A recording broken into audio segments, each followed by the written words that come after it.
প্রথমে আপনার নামটা একটু বলেন প্লিজ। সামিয়া। সামিয়া, ওকে। সামিয়া বয়স? আমার বয়স 24 রাইট নাও। কোথায় জন্মগ্রহণ করেছেন, মানে জন্ম জেলা? পড়াশোনা করছেন নিশ্চয়ই? কিসে পড়ছেন? আমি কম্পিউটার সায়েন্সে পড়ছি। আচ্ছা, কম্পিউটার সায়েন্সে পড়ছেন কোন ইউনিভার্সিটিতে? একটা প্রাইভেট ইউনিভার্সিটিতে। ফাইন। সো আপনি এই অনুষ্ঠানটা শুনেই মূলত আপনি ইন্সপায়ার হন এখানে বলার জন্য, এবং অনেকদিন ধরেই শোনেন, যেটা আপনার সঙ্গে আমার অফিসের কথা। একদম ইন্টার ফার্স্ট ইয়ার থেকে আপনাকে শুনি। ঠিক আছে, চলুন শুরু করা যাক। মানে আপনি তো জানেনই আসলে এখানে কিভাবে বলে। আচ্ছা, যাই হোক, একটু ছোটবেলা থেকে একটু টানি। সেটা হচ্ছে প্রথম থেকে আমি আসলে একটু লক্ষ্মী টাইপের ছিলাম, খেলাধুলা কম করতাম এরকম। তো আমার বাবা আমাকে অনেক আদর করতো, অনেক, মানে সবকিছুতে প্রায়োরিটি দিত। আমি ছোটবেলা থেকে একদম ক্লাস 10 পর্যন্ত আমার রোল ফার্স্ট পজিশনে ছিল। আমার মা হচ্ছে কি আমাকে পড়াতো, সবকিছুই পড়াতো, ড্রয়িং, নাচ, গান, এটা সেটা, ইভেন অভিনয় করা শিখাইতো। কিন্তু আর আমার বাবা হচ্ছে কি আমাকে ইংলিশ পড়াতো এরকম। আমি স্কুল চেঞ্জ করি, কারণ হচ্ছে কি গ্রামে ভালো সায়েন্স বা এটা সেটা থাকতো না, সায়েন্সের টিচার পাওয়া যেত না। তারপরে শহরের স্কুলে যাই। তো ওখান আমি বাড়ি থেকে তারপরে 3-4 কিলোমিটার দূরে হচ্ছে গিয়ে শহরের স্কুলে একা একা যাইতাম। তো তখনই আমার বাবা আমাকে মোবাইল দিছিল। আচ্ছা আচ্ছা, ছোটবেলাতেই? হ্যাঁ, দিছিল, কারণ আমাকে অনেক বিশেষ করতো। আমার মোবাইলটার প্রয়োজন ছিল, কারণ আপনি কোথায় আছেন, কি করছেন না করছেন, যাতে আমি জানাতে পারি স্কুলে গিয়ে যে আমি আসছি। আবার ওটার জন্য আমাকে একটা পকেটও বানিয়ে দেওয়া হয়েছিল আমার সালোয়ারের মধ্যে লুকায়া, যাতে আমি ওখানে লুকায় রাখতে পারি, কারণ ওটা এলাও ছিল না স্কুলে। আমার কোনো ফ্রেন্ড জানতো না, কেউ জানতো না, শুধু আমার মা বাবা জানতো। আচ্ছা। আর হচ্ছে গিয়ে এখন সায়েন্সের টিচার কিভাবে ইয়া করবে, সো অনেক দূর থেকে আরেকটা শহর, সাইডে আরেকটা শহরের স্কুল থেকে 2টা টিচার হচ্ছে গিয়ে আমার জন্য ইয়ে করছিল। তো ওই সময়টা, ওটা হচ্ছে 2011 সালে, ওই সময়টা এটা হচ্ছে গিয়ে অন্যান্য গ্রামের অন্যান্য পাড়া প্রতিবেশীরা দেখে এটা খুব ইয়ে হইতো, আল্লাহ এই মেয়েটাকে যে বিদ্যাসাগর বানাবে এরকম খুব ইয়ে করতো আর কি। সবাই অবাক হইতো, মেয়েকে এত পড়াশোনা করায় কি হবে, কি হবে, আপনাকে আমাদের গ্রামাঞ্চলের কথাবার্তা, সামাজিকতা জায়গাটা থেকে অনেক সময় বলা হয়। তখন থেকেই হচ্ছে গিয়ে বিয়ে শাদী। আমার বাবা খুব, আমার এত দূর পর্যন্ত আসার পেছনে আমার বাবা খুব চাইতো যে এটা সেটা হয়ে আছে। যাই হোক, তারপরে হচ্ছে গিয়ে আমার অনেক কষ্ট হয়ে যাইতো, আমি এসেই স্কুল থেকে এসেই সময় পাইতাম না।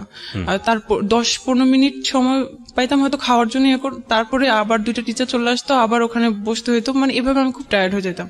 তো আমার বাবা চিন্তা করলো যে ওখানে বাসা নেই, শহরে ওখানে বাসা নেই, তারপর ওখানে আসা যাওয়া ইয়ে হবে, আর ওখানে ব্যাচে তখন তো অনেক টিচার পাওয়া যাবে ওখানে।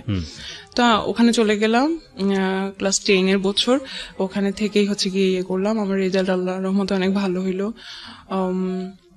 তারপরে হচ্ছে গিয়ে যে গ্যাপটা আমার এসএসসির পরে, যে গ্যাপটা, ওই সময় যে মোবাইলটা আমাকে দিছিল ওই মোবাইলটা আবার নিয়ে গেছিল যখন আমি হচ্ছে গিয়ে শহরে যখন ছিলাম, তখন হচ্ছে নিয়ে গেছিল, কারণ ওটা তো দরকার ছিল।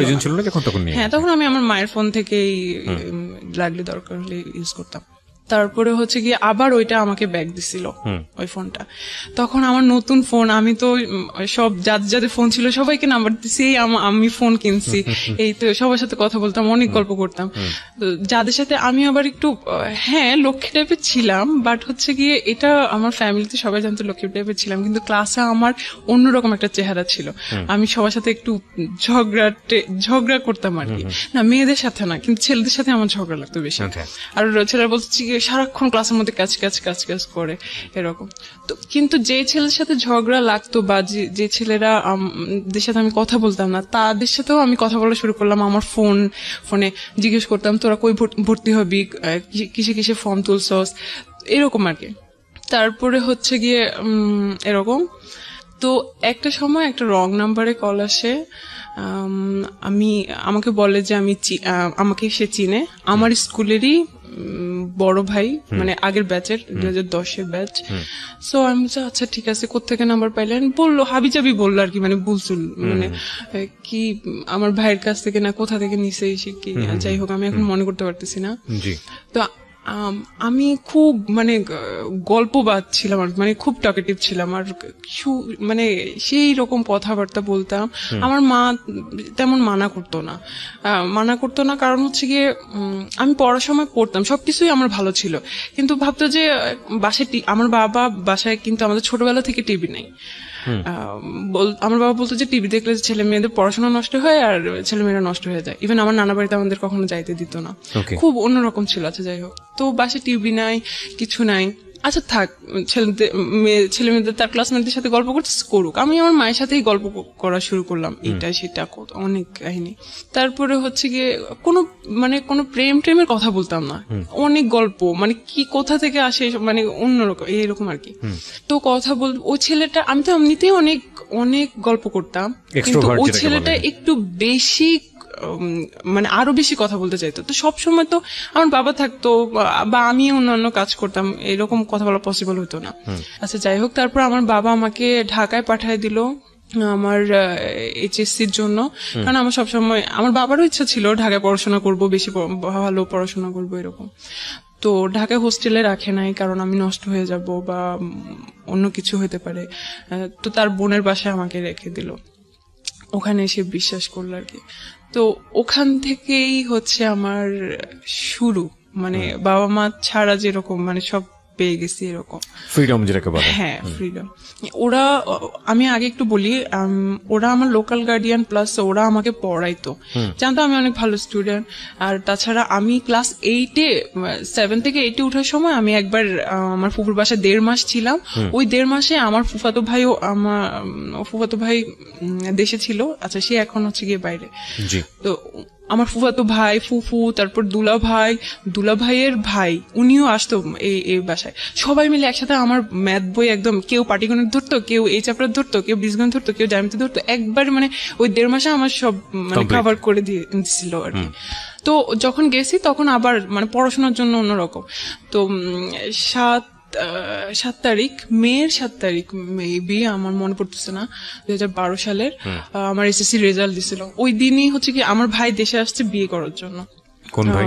আমার ফুফাতো ভাই। হ্যাঁ, যে ভাইটা আমার, যার বাসায় আপনি আছেন। হ্যাঁ, যে বাসায় আছি আর কি। তো হচ্ছে কি আমার রেজাল্ট দেখে এত খুশি হয়েছিল, মানে ওনারা সবাই আমাকে নিয়ে অনেক প্রাউড করতো।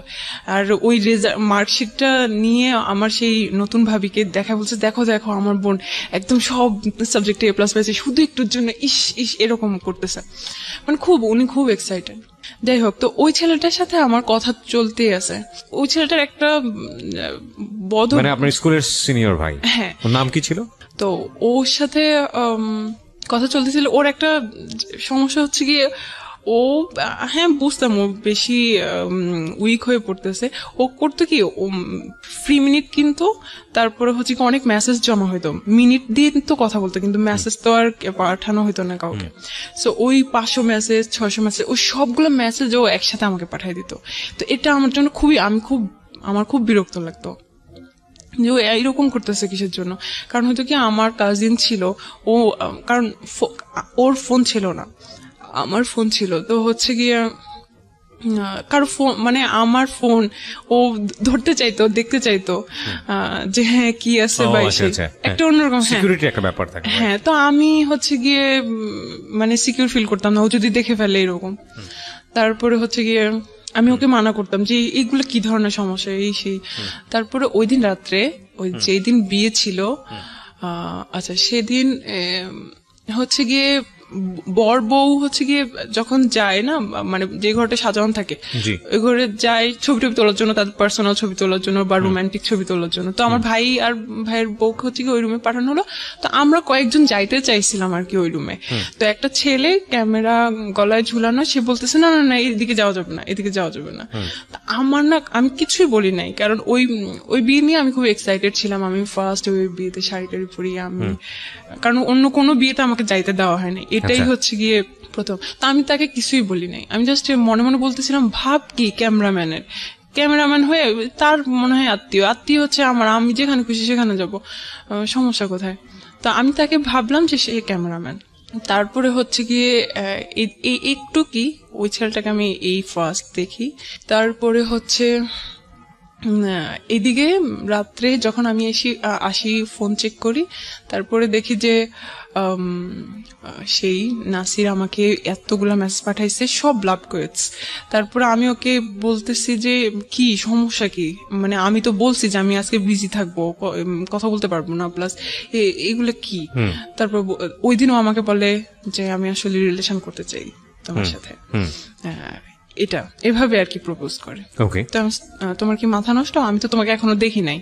কারণ আমার ভিতরে এরকম কিছুই ছিল না, আমি তো শুধু গল্পের তালেই আছি, মানে আমার ও ধরনের কোনো ফিলিংস ছিল না, প্রেম করবো বা এরকম কোনো ইন্টেনশন আমার ছিল না।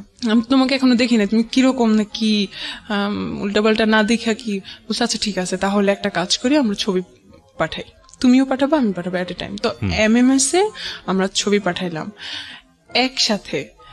ওর ছবিটা আমি যখন দেখলাম ভাই আমার ভালো লাগে নাই, ও কালো ছিল আর চিকনা চাকনা শুকনা টুকনা ছিল, তো আপনি ইমপ্রেস হননি। হ্যাঁ, যাই হোক, তারপর হচ্ছে আমি বলতেছিলাম যে না আমি রিলেশন করবো না, আমার ভালো লাগতেছে না। তো বলছে আচ্ছা ঠিক আছে, তাহলে সরাসরি দেখা করি, তাহলে হয়তো কারণ আমার ছবিতে হয়তো ভালো দেখা যাচ্ছে না বা সেখানটা। তারপরে হচ্ছে গিয়ে কিন্তু কথা চলতেছে। তারপরে হচ্ছে গিয়ে একদিন দেখা করি, এমন একটা জায়গায় দেখা করি যে এই জায়গাটাই হচ্ছে গিয়ে আমার এই আত্মীয় ওই দিক দিয়ে হয়তো যাবে, ওই দিক দিয়ে যাবে, দেখতে পারবে, আমার কলেজেরই পাশে। তো আমি হচ্ছে গিয়ে মানে হাঁটতে হাঁটতে কথা বলি আর কি তার সাথে। তো তখনও আমার ভালো লাগে না। তার সাথে তার একটা মামা আসছিল, তার মামাকে, মামা বলতে কি মানে ফ্রেন্ড টাইপের মামা থাকে না, ইয়াং মামা আর কি। তারপরে হচ্ছে কি আমার ওর থেকে ওর মামাকেই বেশি পছন্দ হয়েছে, যে না দরকার নাই। তো আমি এই জিনিসটা হচ্ছে গিয়ে ততদিনে আমার ফ্রেন্ড হয়ে গেছে আমার কলেজে, আমি আমার ওই ফ্রেন্ডের কাছে শেয়ার করছি যে এই অবস্থা, কি করব। বলতেছে আচ্ছা একটা প্ল্যান করি। তো ও তো আসলে আমার এই জিনিস ছিল, ওর মাথায় আর কিরকম একটা বুদ্ধি আসবে। ও আমাকে বলতেছে যে আচ্ছা ওই ছেলেটাকে বল যে তুই কয়েকদিন পর মারা যাবে, তুই অসুস্থ, হ্যান ত্যান। তো আমিও ওইটাই বলছি।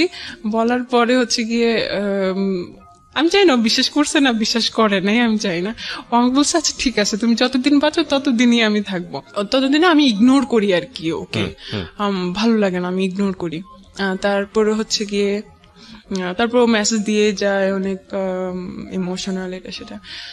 তারপরে হচ্ছে আমি ওকে ও যখন ফোন দেয় তখন আমি আমার ওই বান্ধবীকে কনফারেন্সে রাখি, আমরা ইচ্ছা মতো তাকে গালি দেই আর মানে খুব ইনসাল্ট করি যে তুই হোয়াটএভার দ্য সিচুয়েশন ইজ। আপনারা চাচ্ছিলেন যে পুরোপুরি ওকে অ্যাভয়েড করতে, কিন্তু ও ততই আপনাদের বেশি অনেক বেশি। হ্যাঁ, তারপর কি হলো? আমি ওর বান্ধবীকে দিয়ে ওকে অনেক মানে অনেক কিছু বলছি, কালো এই সেই হ্যান ত্যান, তো লজ্জা লাগে না এই এইগুলো আর কি। তারপর অনেক কষ্ট পাইছে, কয়েকদিন বন্ধ থাকে, আবার কয়েকদিন পর পর কল দেয়। ততদিনে হচ্ছে আমি আমার এমনি আমার যে বান্ধবী তার ফ্রেন্ডদের সাথে আমার ফ্রেন্ডশিপ হয়ে গেছে, তার কিছু ছেলে ফ্রেন্ড আছে, ওদের সাথেও আমার ফ্রেন্ডশিপ হয়ে গেছে, অনেক ভালো ফ্রেন্ডশিপ। আমরা ঘুরতে যাই, ওর বার্থডে থাকে, আমার বার্থডে থাকে, ওই বার্থডেতে ঘোরাফেরা করি, ইভেন আমি তাদের সাথে কথা বলি। এটা কিন্তু আমার ফ্যামিলিতে আমার ফুফু জানে, দেখে আমি কথা বলি এসে। তো আমার ফুফু হচ্ছে এগুলো পছন্দ করে না, ছেলেদের সাথে এত কথা কিসের এসে, বুঝতেই পারতেছেন আমি এত কথা কিসের এসে। তো আমি হচ্ছে গিয়ে মাঝে মাঝে মনে মনে বলি আশ্চর্য, ছেলে ফ্রেন্ড তো থাকতেই পারে, সমস্যা কি সেই। কিন্তু তখন আপনি ইন্টারে ভর্তি হননি? ইন্টার ফার্স্ট ইয়ার আমি পড়ছেন। ওকে। তারপরে হচ্ছে গিয়ে এই তো কয়েকদিন পরে 3-4 মাস পরে, যখন আমার ভাইয়ের বিয়ের 4-5 মাস পরে, হ্যাঁ, প্রায় যাই, 3 তলা যাই, আমার ভাবির সাথে গল্প করি, অনেক গল্প করি। তারপরে একদিন গেলাম 4-6 মাস পরে, একদিন যে দেখি ওই ক্যামেরাম্যানটা বসে বসে এরকম করে ফোন চাপতেছে। তো আমি বলছি আল্লাহ, ও এখানে কি? আমি ভাবিকে জিজ্ঞেস করছি, ভাবি ও এখানে কি করে? তো বলতেছে ও তো আমার ভাই। ও আচ্ছা, ভাই মানে কি আপন ভাই? তার আপন ভাই। তা আমি বলতেছি যে ও তার আপন ভাই, কিন্তু আপনি যে ফুফু যে একটা ছবি দেখালো বাড়িতে নিয়ে গেল, ওইটা কে ছিল? বলছে ওটা আমার খালাতো ভাই ছিল, এটা হচ্ছে আমার আপন ভাই। আমি বলছি ও আচ্ছা, এর নাম হচ্ছে গিয়ে সজীব। তারপরে হচ্ছে গিয়ে আচ্ছা বুঝলাম। এই চিনলাম আর কি। তারপরে আমি আমার মতো করে কলেজ করতেছি, ফ্রেন্ডদের সাথে ঘোরাঘুরি করতেছি, আড্ডা দিতেছি, পড়াশোনা করতেছি, সব আমার মতো করেই চলতেছে। মাঝে মাঝে ফুফু বকা দেয়, এটা সেটা আছে, যাই হোক। তো কয়েকদিন পরে, আরো 4-5 মাস পরে আমাদের হচ্ছে গিয়ে দাওয়াত থাকে ভাবির বাসা থেকে। দাওয়াত থেকে আমাদের সবাইকে দাওয়াত দিছে। সেদিন আমার হচ্ছে গিয়ে কোচিং থাকে, ব্যাচ থাকে 3টার দিকে। তো এমন সময় ওরা যাবে, ওরা আগেই বের হয়ে যাবে। তো আমি হচ্ছে গিয়ে বলছি যে আমি চাইতে পারবো না, আমি কোচিং থেকে তাহলে যাবো। বলছে আচ্ছা ঠিক আছে, তাহলে তুই কোচিং থেকে যাস, আমরা সবাই বাসা থেকে বের হই, কারণ বাসায় তো কেউ থাকবে না। তারপর সবাই ভাবির বাসায় চলে গেল, আমি কোচিং এ চলে গেলাম। আমি কোচিং থেকে যে এখন যাব, আমি এখন লোকেশন চিনতেছি না, কারণ আমি তো একা একা যাইতেছি। তারপরে হচ্ছে গিয়ে আমি ফোন দিলাম ভাবিকে যে কোথায় এটা। ফোন ধরছে সেই সজীব ভাইয়া। ফোন ধরার পরে আমি বলতেছি ভাইয়া জায়গাটা কোথায়, আমি তো একা আসতেছি, আমি চিনছি না। তো বলতেছে যে এখানে আসেন, এই জায়গায় তো আমি গেলাম, নর্মাল কথাবার্তা। তারপরে হচ্ছে গিয়ে ঘুরলাম ফিরলাম, আচ্ছা যাই হোক। এর ফাঁকে কয়েকদিন পরে আমার ইন্টার ফার্স্ট ইয়ার ফাইনাল পরীক্ষা দিলাম। দেওয়ার পরে আমি চিন্তা করলাম যে আমি এখানে আসলে পড়াশোনা করতে পারতেছি না। আমার 2টা ভাগ্নি আছে না, ওরা অনেক ফ্রেন্ডলি, ডিস্টার্ব তেমন না, মানে আমি ফিল করতেছিলাম আর কি যে ডিস্টার্ব হচ্ছে বা আমি ভালোভাবে পড়াশোনা করতে পারতেছি না। তো আমার বাবা চিন্তা করলো যে আচ্ছা ঠিক আছে, যে যদি রেজাল্ট ভালো না করে তাহলে ঢাকায় এত কষ্ট করে টাকা পয়সা খরচ করে কি। তো আমার বাবা কি করছে, আমার জন্য একটা বাসা নিছে। আবার বাসা নিছে, ওখানে হচ্ছে গিয়ে আমার মা কয়েকদিন পর পরে আসে, অল্টারনেট করে, কয়েকদিন আমার মা আসে, কয়েকদিন আমার বাবা আসে, কারণ বাসায় তো আরো আমার ভাই বোনরা আছে, ওদের পড়াশোনা আছে। তারপরে আপনাকে একা বাসায় দিল বাড়িওয়ালা? হ্যাঁ, আমার বাবা মা তো যায়। ও আচ্ছা আচ্ছা, মানে অল্টারনেট করে, হ্যাঁ ফ্যামিলি বাসা। তারপরে হচ্ছে গিয়ে যদি আমার বাবা মা না যেতে পারে, আমার বড় একটা আপুকে পাঠিয়ে দেয়, মানে অল্টারনেট করে কেউ থাকে। আর সব সময় থাকার জন্য আমাদের একটা, এখন কাজের মেয়ে বলবো না, কারণ ও আমাদের বোনের মতো হয়ে গেছে, একদম ছোটবেলা থেকে ওকে নিয়ে আসছি। তো ওকে পাঠিয়ে দিছে, কারণ যাতে খাওয়া দাওয়া, জামা কাপড় ধোয়া, এভরিথিং যাতে ও করে, আমি যাতে শুধু পড়াশোনা করতে পারি। আমার হচ্ছে টেস্ট পরীক্ষার কিছুদিন আগে হচ্ছে কি আমি ফেসবুক আইডি খুলি, মানে ওর সাথে কথা হয়, একটু কথা হয়, বেশি একটা কথা বলি না। আমি ওকে বুঝাই যে না এটা হবে না, আমি পারবো না। তারপর বলছে আচ্ছা ঠিক আছে, আমি তোমার সাথে একটু কথা বলি। মানে ও অনেক হেল্পলেস ছিল। আচ্ছা যাই হোক, হেল্পলেস বলতে ও অনেক ইমোশনাল ছিল, কিন্তু কিছু করতে পারতেছে না বলে অ্যাটলিস্ট চাইতো যে অ্যাটলিস্ট তাহলে কথা বলি, এরকম। যাই হোক, তারপরে আমি ফেসবুক আইডি খোলার পর তো এখন আরো খুশি। হ্যাঁ, ফেসবুকে আমার একে তাকে হচ্ছে গিয়ে অ্যাড করা শুরু করছি। দেন আমি ভাবিকে বলে আমার ফেসবুক আইডি খুলছি, রিকোয়েস্ট দিছে আপনি ইয়া করেন। ইভেন ভাবির আইডি থেকে আমি কেউ রিকোয়েস্ট পাঠাইছি, বলতেছে যে কে রিকোয়েস্ট পাঠানোর পরে আমি বলছি যে এরকম আমি আপনার আপুর ননদ। তো বলছে আচ্ছা ঠিক আছে, একটু কি কথা হয়েছে।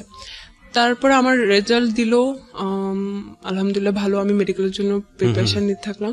ওই সময় আমি ফেসবুকে ছবি টবি আপলোড করি, কমেন্টে উনি একটু কমেন্ট করে, কমেন্টে কথা হয়, এমন টাইপের কমেন্ট করে যেটাতে আমার অ্যান্সার দিতে হবে, মানে আমিও যাতে রিপ্লাই দেই, এরকম টাইপের। তো উনি অনেক ভালো বাংলা জানে। আচ্ছা, উনার বাংলা মানে বুঝতে গেলে আমাকে সারাদিন লাগতো উনার অ্যান্সার তৈরি করতে, তারপর আমি একটা অ্যান্সার দিতাম এমন। তারপর আপনার ভাবির ভাই, তাকে আমার অনেক ভালো লাগতো বলতে উনি খুব পার্সোনাল, মানে আপনার কাছে মনে হচ্ছে পার্সোনালিটি সম্পন্ন একজন মানুষ। হ্যাঁ, ওকে। বাসার সবাই ওনাকে অনেক ভালো জানতো। তো কিন্তু আমি ভাইয়া হিসেবে দেখতাম, ওগুলা আমার মাথায় ছিল না। তারপরে টুকটাক কথা হয়, এখন কথা আস্তে আস্তে বাড়তেছে, প্রতিদিনই কথা হয়, কিন্তু 1-2টা মেসেজ এরকম আর কি, প্রতিদিন কথা। জি। তারপরে হচ্ছে একদিন সে আমাকে বলে আপনার ফোন নাম্বারটা দিয়েন। আমি যে হ্যাঁ, আপনি তো ভাবির কাছ থেকে আমার ফোন নাম্বার নিতে পারেন। বলছে আসলে এটা খুব ডিসঅনেস্টি হয়ে যায়, আপনি নিজেরটা নিজেই দেন। আমি যে এত ঢং করার তো কিছু নাই, আচ্ছা ঠিক আছে নেন, আমার তো কোনো সমস্যা নাই। তারপর সেদিন আমাকে একটা জাস্ট মিস কল দেয়, এই ফার্স্ট উনি আমাকে আমার ফোনে মিস কল দেয়, একটা চলেন দেখা করি। আমি যে হ্যাঁ, আপনি বাসায় আসেন, বাসায় আসলেই তো আমাকে দেখতে পারবেন, কথা হবে। বলছে সব কথা কি আর বাসায় বলা যায় সবার সামনে? তো তখন আমি বুঝলাম যে উনি ফ্লার্টিং করতেছে। তারপরে মাঝে মাঝে উনি বলতো যে আমার এই জিনিসগুলো ভালো লাগে না, ওই জিনিসগুলো ভালো লাগে না। আমি মাঝে মাঝে বলতাম উনি এত লাইকস ডিসলাইকস বলার তো দরকার নেই আমাকে। তারপর হচ্ছে গিয়ে বলতো যে বহুগামিতা, একটা মেয়ে যে অনেকজনের সাথে রিলেশন করে এট এ টাইম, এই জিনিস ওনার পছন্দ না, এগুলা বলতো। তো আমি হ্যাঁ এগুলা তো আসলে চিটিং, এগুলো আমারও পছন্দ না। উনিও কিন্তু জানতো, উনিও দেখতো যে আমি আসলে কথা বলি, আমার অনেক ফ্রেন্ড সার্কেল আছে। আচ্ছা, একদিন আমি আমার কাজে যাই, আমি তখন হচ্ছে কি ভার্সিটি কোচিং করতেছি, শেষ পর্যায়ে আর কি, আমি মেডিকেলে চান্স পাই না তেন।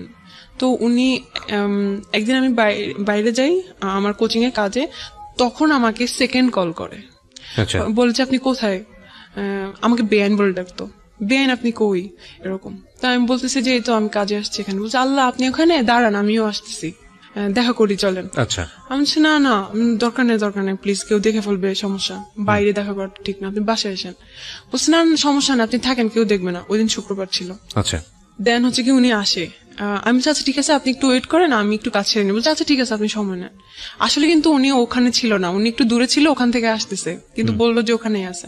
তারপরে হচ্ছে গিয়ে দেখা হইলো, তো বলতেছে যে কই যাই বলেন, এখানে তো রিস্কি, এখানে তো কথা বলা যাবে না, চলেন বসি কোথাও কথা বলি। আমি বলছি কোথায় যাবেন, কাছে দাঁড়ে কোথাও প্লিজ, দূরে না। তো উনি বল চলেন কলাবাগান যাই। ফার্স্ট আমি কলাবাগানের নাম শুনি, ওকে, ঢাকার কলাবাগানের নাম শুনি, হ্যাঁ। তারপরে উনি হচ্ছে গিয়ে একটা বাস নেয়, আমি বাসে কেন যাইতে হবে এত দূরে, তাইলে তা আমি ভাবছি যে আচ্ছা ঠিক আছে কাছে কোথাও। তারপর আচ্ছা ঠিক আছে, এখন বাস যাইতেই আছে আসতেছে না। তারপর আমি বলতেছি যে কি ব্যাপার এত দূরে কেন, বলছে আরে সমস্যা নেই চলে আসবে, এখন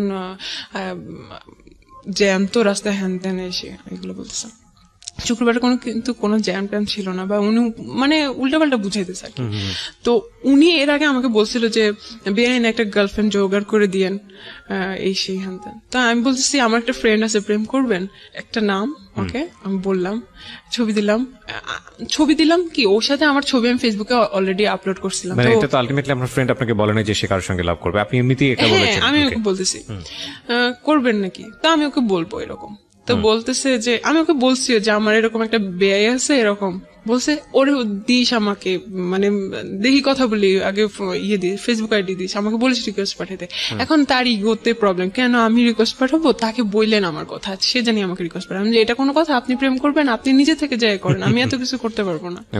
এটা কি আপনার ফ্রেন্ডকে বলা ছিল নাকি জাস্ট আপনারা নিজেরাই কথোপকথন করছেন? না আমি আমার ফ্রেন্ডকেও বলছি যে আমার একটা বেআই আছে এরকম এরকম, সে তোমার ব্যাপারে ইন্টারেস্টেড, হ্যাঁ তোকে পছন্দ করে, প্রেম করবি। তো বলছে ওকে আমাকে মেসেজ পাঠাতে বললো। তারপর আমি বলছি যে প্লিজ আপনি হাই পাঠান, তাইলে কথা বা রিকোয়েস্ট পাঠান। তো সে মনে হয় রিকোয়েস্ট পাঠাইছে কিনা আমি আসলে ভুলে গেছি, রিকোয়েস্ট পাঠাইছে মনে হয়, ও মনে হয় অ্যাকসেপ্ট করে নাই বা মেসেজের আসে বা এরকম কিছু একটা, যাই হোক। তারপরে হচ্ছে গিয়ে তো যখন বাসে আমরা পাশাপাশি বসে আছি তখন হচ্ছে গিয়ে বলছে আপনার সে ফ্রেন্ডটাকে আবার দেখি। তো আমি হচ্ছে কি মোবাইল নিয়ে এভাবে দেখাইতেছি আর কি, দেখেন সে কি করতেছে, মোবাইলটা কেমন যেন একটু হাতাহাতি, আমার মোবাইল টেনে নিয়ে উনি আরো ছবিগুলা চেক করতেছে। আমি বলছি ভাই এটা কি ধরনের, আপনি আমার হাতে থাকুক, আপনি এভাবে দেখেন। তারপরে আরো ছবি যে চেক করতেছে, ওখানে আমি সহ যে ছবিগুলা ওগুলাকে ভালো করে জুম করে করে আমার ছবিগুলো দেখতেছে। হ্যাঁ এই মেয়েটাও ভালো। তারপরে হচ্ছে গিয়ে আমি বলছি দেখেন ভালো লাগতেছে না, আপনি ফোন দেন বলে নিয়ে গেছি আমি এরকম, যাই হোক। তারপরে ওখানে নামছি, নেমে দেখি এটা হচ্ছে ধানমন্ডি লেক আমি চিনি, ওটাকে রবীন্দ্র সরোবর বলে। আমি আমার মামা আর মামার গার্লফ্রেন্ডের সাথে ওখানে গেছিলাম। তারপরে হচ্ছে গিয়ে আপনি আমাকে ধানমন্ডি লেকে নিয়ে গেছেন, বলছে আপনি জানেন না এটাকে কলাবাগান বলে। এসে না আপনি তো আমাকে বলেন নাই। তারপর আচ্ছা যাই হোক, বলছে আচ্ছা ঠিক আছে একটু থাকি তারপর চলে যাবো। আমি আপনি আমাকে এত দূরে নিয়ে আসছেন, আমাকে এখনই যাইতে হবে, এরকম আমি করতেছি। তারপর হচ্ছে গিয়ে ওখানে আমরা 10-15 মিনিট বসি। ওখানে যে বসি আমার মুখে মুখোশ দেওয়া ছিল, তো উনি বলছে আমি এরকম মুখ না দেখে কথা বলতে পারি না। উনি খুব কেমন যেন, মুখোশ না বলে নিকাব বলি, হ্যাঁ নিকাব ছিল, মুখোশ সাউন্ড ব্যাড। তারপরে হচ্ছে গিয়ে বলছে আমি এভাবে না দেখে কথা বলতে পারি না। আমি আপনার সমস্যা কি, আপনি এরকম করতেছেন কেন, এরকম হাতাহাতি করতেছেন কেন, আমার কাঁধের উপর হাত দিতেছে। সমস্যা কি, আপনি ওনার সাথে বয়সের ডিফারেন্স কত ছিল আপনার? ওনার সাথে বয়সের ডিফারেন্স হচ্ছে আমার 4 বছরের ছিল, কিন্তু একাডেমিক ভাবে ওনার বয়সের আমার সাথে ছিল 6 বছরের। তারপরে হচ্ছে গিয়ে যে ভাই আপনি এরকম করতেছেন কিসের জন্য। তারপর উনি মনে কিছু বলতে চাচ্ছে কিন্তু কিছুই বলতেছে না, ওনার অ্যাটিটিউড গুলো আমার ভালো লাগতেছে না। আমি খুব করি, আপনি এখন যাবেন, আমার দেরি হয়ে যাইতেছে, ফুপু বকা দিবে। তারপরে হচ্ছে কি উনি একটা সিএনজি নেয়, সিএনজিতে করে আমরা যাচ্ছি, যাওয়ার সময় এখন সিএনজিতে সে আমার হাত ধরে, শক্ত করে ধরে রাখে। আমি এখন হাত ছোড়াছুড়ি করতেছি যে আপনি ছাড়েন, এমন করতেছেন কেন, আমার ভালো লাগতেছে না। তো বলছে আমার দিকে তাকাও। ওই ফার্স্ট উনি আমাকে তুমি করে বলছে, এর আগে কিন্তু আপনি আপনি করে বলতো। তারপরে হচ্ছে গিয়ে আমার দিকে তাকাও বলে হচ্ছে গিয়ে আমার হাত ওনার বুকের উপর রেখে বলতেছে, কিছুই বলতেছে না, বলতেছে ওনার দিকে তাকাইতে। আমি তাকাই দেখি যে ওনার চোখ অনেক লাল হয়ে আছে, মানে একটু পানি পানি হয়ে আছে। সিএনজি ওয়ালা তখন কি করছিল? ড্রাইভ করছিল না পিছনে তাকিয়ে ছিল? সিএনজি ওয়ালা তো ড্রাইভ করতেছিল, এটা পিছনেই আর কি। তো আমি একটা কথা বলি, আমরা এই সবসময় তৃতীয় পক্ষ অস্বীকার করি, মানে খুব বিশেষ বিশেষ কিছু মোমেন্ট ঘটে যায় আমাদের লাইফে, প্রত্যেকের জীবনে হয়তো বা এই বিষয়গুলো আছে কম বেশি, রিক্সা এবং হচ্ছে সিএনজি, এবং আমরা সবসময় থার্ড পার্টি যেটা থাকে, যিনি রিক্সা চালাচ্ছেন কিংবা যিনি সিএনজি ড্রাইভ করছেন তাকে অস্বীকার করি এবং মনে করি যে কিছুই বোঝে না, ও কিছুই জানে না, ও এসবের একেবারে ইনভলভ না। কিন্তু আমার কাছে মনে হয় যে ও সব বিষয়গুলো খেয়াল করে। তো এটা আসলে এরকম সিনারি আমার কাছে মনে হয় যে ওই যে বলা হয় না, আমরা ছোটবেলায় দেখতাম যে গাড়িতে ওঠার পরে যে চালকের সঙ্গে কথা বলবেন না। কথা কেন বলবো না? কারণ এটা কথা বললে তার কনসেন্ট্রেশন নষ্ট হতে পারে, এটা অ্যাক্সিডেন্ট ঘটে যেতে পারে। তো আমার কাছে কেন জানি মনে হয় এইরকম সিচুয়েশন সিএনজি কিংবা রিক্সাতে ঘটানো, এটা কথা বলার চাইতেও ভয়ঙ্কর রকমের দুর্ঘটনার মুখোমুখি আমরা হয়ে যেতে পারি, কারণ তখন ফুল কনসেন্ট্রেশনটা তার পিছন দিকে চলে আসে।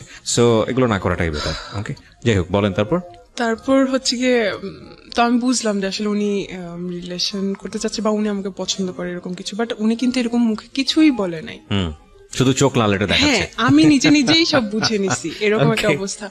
তা আমি জাস্ট ওনাকে একটাই কোশ্চেন করছি যে এটা কিভাবে সম্ভব, আপনি কি পাগল হয়ে গেছেন, এটা কিভাবে সম্ভব? আমাকে তো মেরে ফেলবে, সিডর হয়ে যাবে, ঘূর্ণিঝড় হয়ে যাবে বাসায়। তারপর বলতেছে আমি সবকিছু ম্যানেজ করবো। আমি বলতেছি কি ম্যানেজ করবেন আপনি? বলছে আমার ফ্যামিলির কেউ তোমাকে কিছু বলবে না, কারণ সবাই উনাকে অনেক প্রায়োরিটি দেয়, উনি একমাত্র ছেলে। আচ্ছা, ওভার কনফিডেন্ট। হ্যাঁ। তারপরে হচ্ছে গিয়ে আমি বলছি আপনার ফ্যামিলি আপনি রাখেন আপনার কাছে, কিন্তু আমার ফ্যামিলি তো জীবনে মানবে না। বলছে আমি ওটাও ম্যানেজ করব একদিন। আচ্ছা। তারপরে হচ্ছে গিয়ে এভাবেই চলতে থাকলো। আমি বাসায় গেলাম, বাসায় গিয়ে আমি চিন্তা করতেছি যে আসলে আমি কি করব, কি করতেছি। উনি কিন্তু দেখতে অতটা সুন্দর না, বাট উনার কথাবার্তা, উনার কথার স্টাইল, তারপর অনেক যুক্তি সহকারে কথা বলতো। আপনি ওনার পার্সোনালিটি আপনার ভালো লাগতো? আমার খুবই ভালো লাগতো। বাসে যে আমি চিন্তা করলাম উনি হয়তো আমার রিলেটিভ, উনি আমাকে ধোকা দিবে না, কারণ আমি ততদিনে বুঝে গেছি ঢাকায় কি হচ্ছে না হচ্ছে, রিলেশন মানে কি, বা কয়েকদিন নিয়ে করে টাইম পাস করে চলে যায় সে। আমি বলছি উনি আমাকে হয়তো ধোকা দিবে না, ওনার কাছে আমার প্রায়োরিটি থাকবে, ছেড়ে যাবে না। এই তাছাড়া উনি, ওনার সাথে আমার বয়সে ভালোই ডিফারেন্স আছে, উনি ভালোভাবে স্টাবলিশ হতে পারবে, হয়তো আমি ভালো থাকবো। এই চিন্তা করে আমি শুরু হইলো রিলেশন। মানে আপনি ওকে করলেন ফাইনালি? ঠিক আছে, ঠিক আছে, আমার দিক থেকে ওকে। তখন আপনি ইন্টার সেকেন্ড ইয়ারে পড়ছেন না ফার্স্ট ইয়ারে? তখন হচ্ছে গিয়ে ইন্টারমিডিয়েট শেষ, আমি ভার্সিটিতে ভর্তি হব আর কি নভেম্বর। মানে অ্যাডমিশন টেস্টের জন্য প্রিপারেশন নিচ্ছেন ওই সময়টাতে? হ্যাঁ, পরের দিনই আমরা ঘুরতে যাই কোথাও। আমি তখনও বুঝে উঠতে পারি নাই জিনিসটা কি, একটা পাবলিক প্লেসে একটা পার্ক, বাট রাস্তা আর কি ভিতরের দিকে না, রাস্তার দিকে মানুষ যাওয়া আসা করতেছে, অনেকে জগিং করতেছে, এই সেই। ওই জায়গায় সে আমাকে টান দিয়ে ধরে হচ্ছে গিয়ে ফার্স্ট কিস করে। আমি খুব শকড হই, মানে আমি খুবই লজ্জা পাই, আমার হাত পা তখন কাঁপতে থাকে, খুবই অবস্থা খারাপ, কারণ আমি তখনও ভাইয়া ডাকি, আমি 3 মাস পর্যন্ত ভাইয়াই ডাকতেছিলাম। Basically he was super fast, এবং আপনার জায়গা থেকে আপনি একদম, হ্যাঁ, আমি খুব মানে শক হই আর কি। যাই হোক, ফার্স্ট থেকে আমি দেখছিলাম উনি খুব অন্যদিকে আর কি। তো আমি ভাবছি, উনি বলতো যে ইন্টেন্স গুলো ভালো লাগতো না, কিন্তু তারপর দিকে আমি চিন্তা করতাম আচ্ছা ঠিক আছে, সে তো আমার বয়ফ্রেন্ড, বা আচ্ছা ঠিক আছে, আমি পরে এটাকে আবার ইজি ভাবে নিতাম, কিন্তু ফার্স্ট ভালো লাগতো না। পরে তারপরে হচ্ছে গিয়ে কথাবার্তা হয়, সবই ভালো, ঠিক আছে। 2 মাস পরই সে না অন্যদিকে কথাবার্তা বলে, অন্য কিছু চায় আর কি। তো আমি বলতেছি ঠিক আছে, আপনি তাহলে আমাকে বিয়ে করেন। তো বলতেছে যে বিয়ে কি, বিয়ে জিনিসটা কি? বিয়ে কি মানে? বলতেছে যে আমি যদি বলি হ্যাঁ, তুমি যদি রাজি থাকো, তাহলে এটাই বিয়ে, এটাই এটা কোনো কথা, কোনো লিগেল কিছু নেই। বলছে লিগেল কি, ওটা জাস্ট আ পেপারস। তুমি তোমার বাবা মায়ের কাবিননামা দেখছো কখনো? তার মানে কি তারা লিগেল না? এরকম তুমি তোমার দাদা দাদির ম্যারেজ সার্টিফিকেট দেখছো, তার মানে ওরা লিগেল না, এরকম উদ্ভট লজিক দিত। তো মাঝে মাঝে আমি খুব বলতাম এগুলো উল্টাপাল্টা লজিক দিতেছেন কিসের জন্য, মাঝে মাঝে ইয়ে করতাম, মাঝে মাঝে ও আমাকে এমন ভাবে বুঝাই দিত যে ওটাই সঠিক, আমি ওটাই বুঝতাম। তারপরে আচ্ছা ঠিক আছে হইলো কিছু একটা।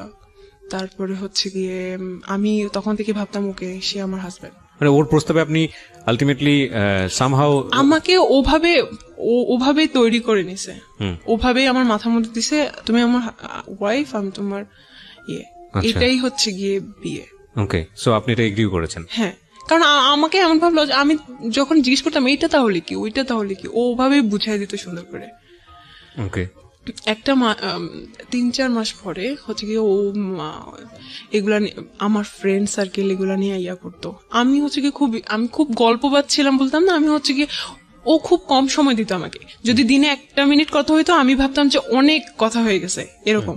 বাট ডাকার সময় যখন দেখা করতাম, ডাকার সময় ওই পর্যন্তই, ওগুলা ঠিক আছে, দেন কোনো কথাবার্তা নাই, শুধু ওই জন্যই ডাকতো আর কোনো কথাবার্তা নাই। ওকে, বলতো আমি বিজি, আমি অফিসে এসে হ্যানতেন, অফিস করতো, হ্যাঁ আমি বিজি এসে হ্যানতেন, আমি পারি না, বসরা থাকে সামনে, কলিগরা থাকে, কথা বলতে পারি না।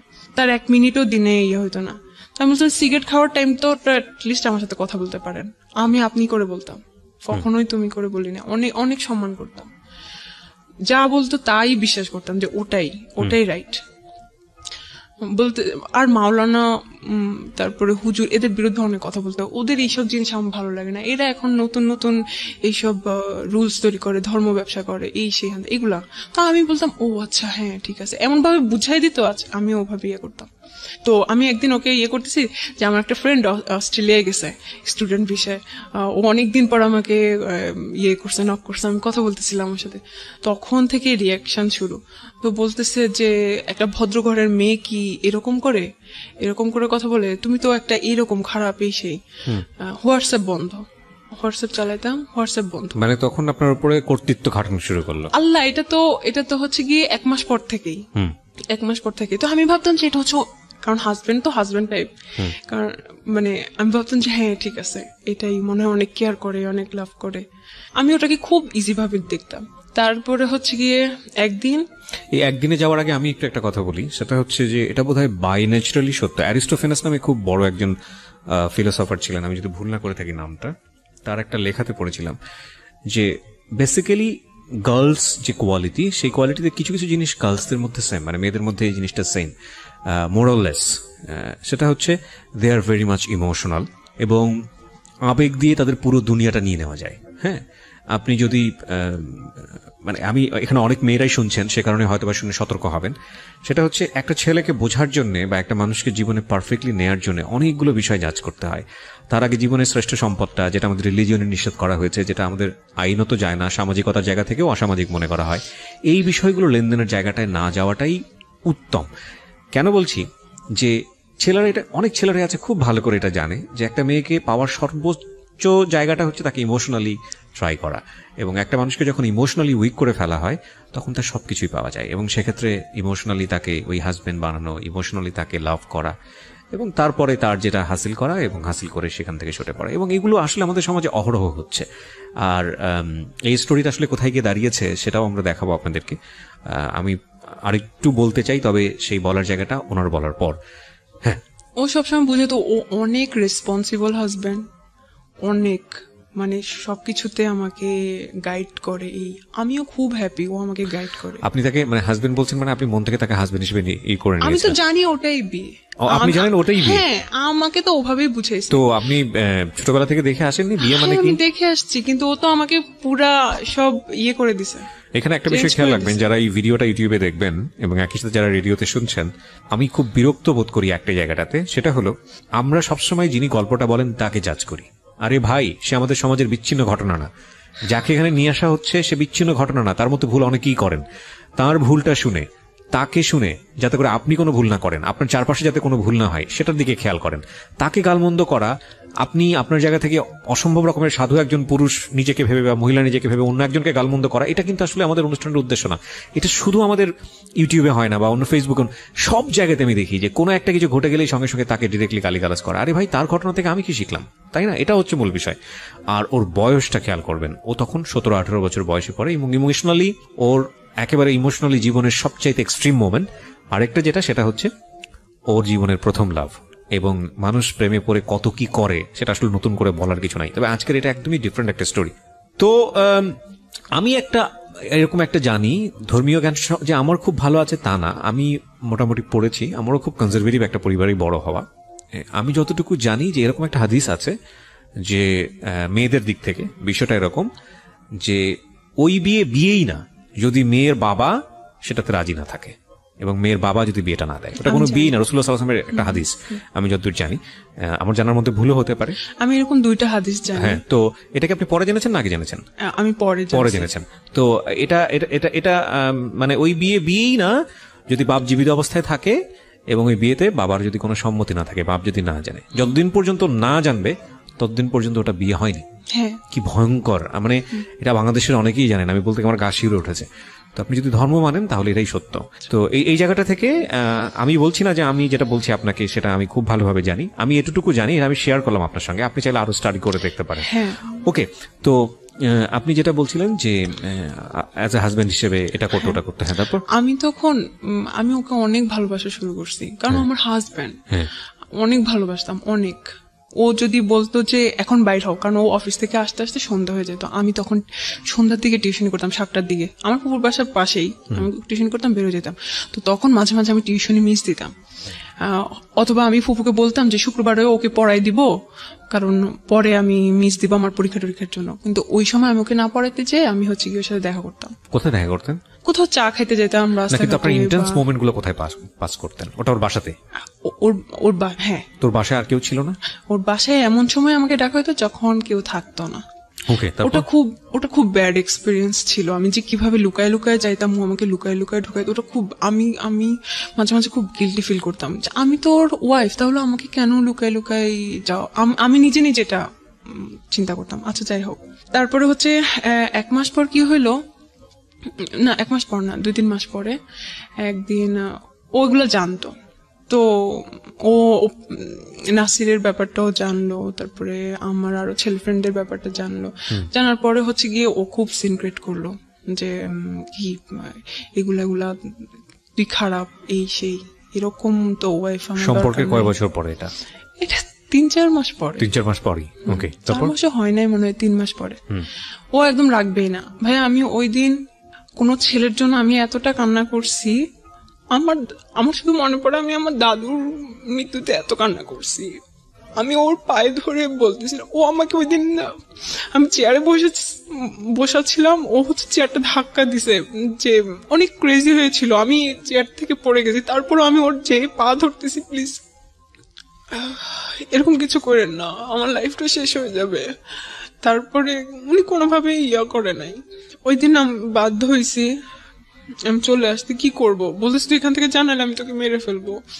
তারপর হচ্ছে গিয়ে আমি চলে গেছি বাসায়। আচ্ছা, আমি একটা কথা আপনাকে জিজ্ঞেস করি। একটা যেটা হচ্ছে যে বিয়েটার কথা উনি আপনাকে বলে আপনাকে এই কাজটা করিয়েছে, সেই বিয়েটা নিয়ে আপনার সন্দেহ ছিল বা আপনি হিপনোটাইজ ছিলেন, আমি যে কথাটা যদি মেনেই নেই, তাহলে আপনার ভিতর থেকে কি কখনো এরকম একটা প্রশ্ন আসেনি, প্রচলিত বিয়ে আমাদের যেটা বোঝায় ধর্মীয় রীতি অনুযায়ী, ওই বিয়েটা তুমি যেহেতু করছো তাহলে প্রচলিত বিয়েটাও করে ফেলো, এখানে সমস্যাটা কোথায়? কিন্তু সেটা এখন করব না, কারণ হচ্ছে গিয়ে এটা জানাজানি হয়ে যাবে ফ্যামিলিতে, আমাদের রিলেশন নষ্ট হয়ে যাবে। তোমার এখনো পড়াশোনা বাকি আছে। জানাজানি হবে ফ্যামিলিতে, যে পরেই যেহেতু করবা, তো বিয়ের পরের যেসব বিষয়গুলো সেগুলো বিয়ের পরে করো, বিয়ের আগে করার দরকারটা কি? বাট সে থাকতে পারতেছে না। বিষয়টা হচ্ছে actually this is a very simple logic. একটা ছেলে এবং একটা মেয়ে পরিণত বয়সে পাশাপাশি থাকলে যেই ঘটনাগুলো ঘটার কথা, মূল যে জায়গাটায় গিয়ে সবকিছু থামে, যে জায়গাটায় গিয়ে আসলে সবকিছু স্ম্যাশড হয়, সেই জায়গাটাই যাওয়ার রাস্তাটাই আসলে হলো দুজন পাশাপাশি থাকা। এবং এই জন্যই বোধ হয় যে মানে ডিস্টেন্স জিনিসটাকে সাপোর্ট করে অনেকেই, যে সম্পর্কের জায়গাটা থেকে ডিস্টেন্স রাখাটা প্রয়োজন। বিয়ের আগ পর্যন্ত যেসব ডিস্টেন্স রাখলে বৈবাহিক পরবর্তী যে সম্পর্কগুলো সেগুলো জীবনে আসে না, সেই ডিস্টেন্সটা রাখা প্রয়োজন। প্রচুর লজিক আছে আসলে, একটু যদি ঠান্ডা মাথায় চিন্তা করেন আজকের এই গল্প। তারপর কি হলো, আপনি মেনে নিলেন এটা? তারপর আমি চলে গেলাম বাসায়। আর হচ্ছে কি ওই 1 মাস আমার লাইফের খুব টার্নিং পয়েন্ট ছিল ভাইয়া। তখন হচ্ছে কি আমি যখন ভার্সিটিতে, তখন নতুন নিউ সেমিস্টার, তখন আমাদেরকে মাত্র সি প্রোগ্রামিং শেখাচ্ছে। আমি কিন্তু খুব ভালো স্টুডেন্ট, আমার ভিতরে একটা কম্পিটিশন নিয়ে, আবার যে ওখানে আমাকে ফার্স্ট হইতে হবে, এইরকম একটা মেন্টালিটি নিয়ে আমি ওখানে ভর্তি হয়েছি। ওই প্রোগ্রামিং আমার আর শেখা হয় নাই। ওই 1 মাসে অলরেডি ওরা অনেক দূর আগে গেছে, আমি এখন পর্যন্ত শিখতে পারি। ওটা আমার লাইফে সবচেয়ে বেশি মানে আফসোস যে আমি সি প্রোগ্রামিং শিখতে পারি না। যাই হোক, তারপরে হচ্ছে গিয়ে ওই 1 মাস এমন অবস্থা, আমার খাওয়া দাওয়া তো বাদ। তারপর শুধুমাত্র একটা বান্ধবী জানতো যে কিনা আমার ভাবির স্টুডেন্ট ছিল। আচ্ছা, সে জানতো আবার সজীবের কথা, তো বলতো যে ধৈর্য ধরো, হয়তো উনি আসবে। তারপর আমিও ফোন দেই নাই, ও ফোন দেয় নাই। আমি একদিন হচ্ছে গিয়ে 1 মাস পরে একদিন, ওই 1 মাসে হয়তো কি আমি আল্লাহর কাছে দোয়া করতাম ওর পরে জানি কোনো ছেলে আমার লাইফে না আসে। আমি অন্য ছেলের কাছে যাওয়ার আগে আল্লাহ জানি আমার বডি ডিস্ট্রয় করে দেয়, এ ধরনের দোয়া করতাম আমি। কেন করতেন? আমি চাইতাম না, কারণ যাতে একটা ছেলে আমার লাইফে থাকুক। আমি চাই না, আমার কাছে এটা খুব ঘৃণা লাগতো নিজের কাছে। আর আমি এরকম আমি ওকে অনেক ভালোবাসতাম, হয়তো ভালোবাসা থেকে মনে হইতো যে আমি এইভাবেই থাকবো। ওকে, তারপর হয়তো আমি ওকেই ভালোবাসা থাকবো, এরকম মনে হইতো।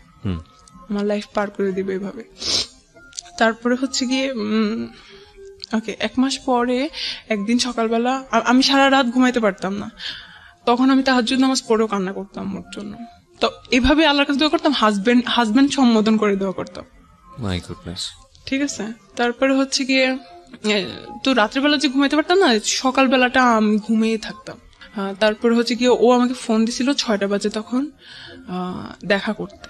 আল্লাহ আসলে একটা কথা বলি, আল্লাহ ক্ষমাশীল এবং আল্লাহ আমাদেরকে ক্ষমা করেন, পাহাড় পরিমাণ গুনাহ করেও ক্ষমা করেন। আজকের এই গল্পটা যারা শুনছি তাদের জায়গা থেকে আমরা আজকে শিক্ষাটা জায়গাটাই নিব। আমি বারবার বলি, ওকে ইন্ডিকেট করাটা আমাদের গল্পের উদ্দেশ্য না, কারণ ও অনেক বড় একটা লেসন নিয়ে আসছে। আর পুরো গল্পটা আপনারা যখন শুনবেন তখন বুঝবেন যে আসলে ভুলের মাত্রাটা কতটুকু।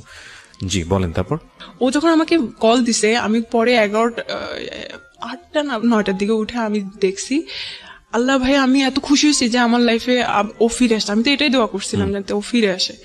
আমি এত খুশি হয়ে গেছি। আমি হচ্ছে গিয়ে কিছু না খেয়ে, তখন আমার পেট খারাপ, মানে ওই 1 মাস আমার পেট খারাপ ছিল, কারণ আমি খাওয়া দাওয়া ঠিক করে করতাম না, সারাদিন না খাওয়া থাকতাম, রাত্রিবেলা এসে খাইতাম, আমার পেট খারাপ হয়ে যেত। তো বলতেছে যে উপরে আসো। আমি যে না নিচে আসেন কথা বলি। বলছে না উপরে আসো। তো আমি বুঝতে পারছি যে হয়তো আবার স্টার্ট হবে কিছু। আমি এটাই চাইছিলাম। হয় না হাজব্যান্ড ওয়াইফের মধ্যে কোনো ঝগড়াঝাটি হয়, তারপর আবার ঠিক হয়ে যায়। তারপর গেলাম, তারপরে হচ্ছে গিয়ে বললো যে আচ্ছা আমি তোমাকে ক্ষমা করে দিছি, আমিও খুশি। তারপরে হচ্ছে গিয়ে আবার স্টার্ট হলো। আবার এর থেকেই শুরু হয়েছে ঝামেলা। স্টার্ট হয়েছে ঠিকই, কিন্তু অনেক ডমিনেট করতে থাকতো। আমি কিছু ঘটনা বলি, এখানে কিছু ঘটনা বলি, তারপরে এটা শেষ করে দেব। সেটা হচ্ছে কি, আমি ইংলিশে কোর্স করতাম রাইটিং এর। তো ওখানে হচ্ছে গিয়ে ওদের মধ্যে আমি খুব ভালো পারতাম। তো পরের দিন রেজাল্ট দিল, কিন্তু আমি ওই দিন যাই নাই। ওই দিন রেজাল্ট যেদিন দিছে ওই দিন হচ্ছে গিয়ে আরেকটা আঙ্কেল ওখানে ইংলিশ শিখতো। তো উনি বলতেছে যে আজকে আমি সবাইকে কালকে আমি সবাইকে ট্রিট দিব, আইসেন। তো আমি পরের দিনই গেছি। বলছে আপনি তো একটা জিনিস মিস করছেন, গতদিন ছিলেন না, আজকে কিন্তু এই আঙ্কেলটা ট্রিট দিবে, তো আইসেন। ওটা পিঙ্ক সিটিতে। তারপরে হচ্ছে গিয়ে আমি ওকে ফোন দিলাম। আমি আচ্ছা স্যার আমি তো হচ্ছে গিয়ে বাসা বলে আসি না, আমি একটু বাসা বলি। তো আমি আমার ফুপুকেও জানালাম, বলি আচ্ছা ঠিক আছে যাও খেটে আসো।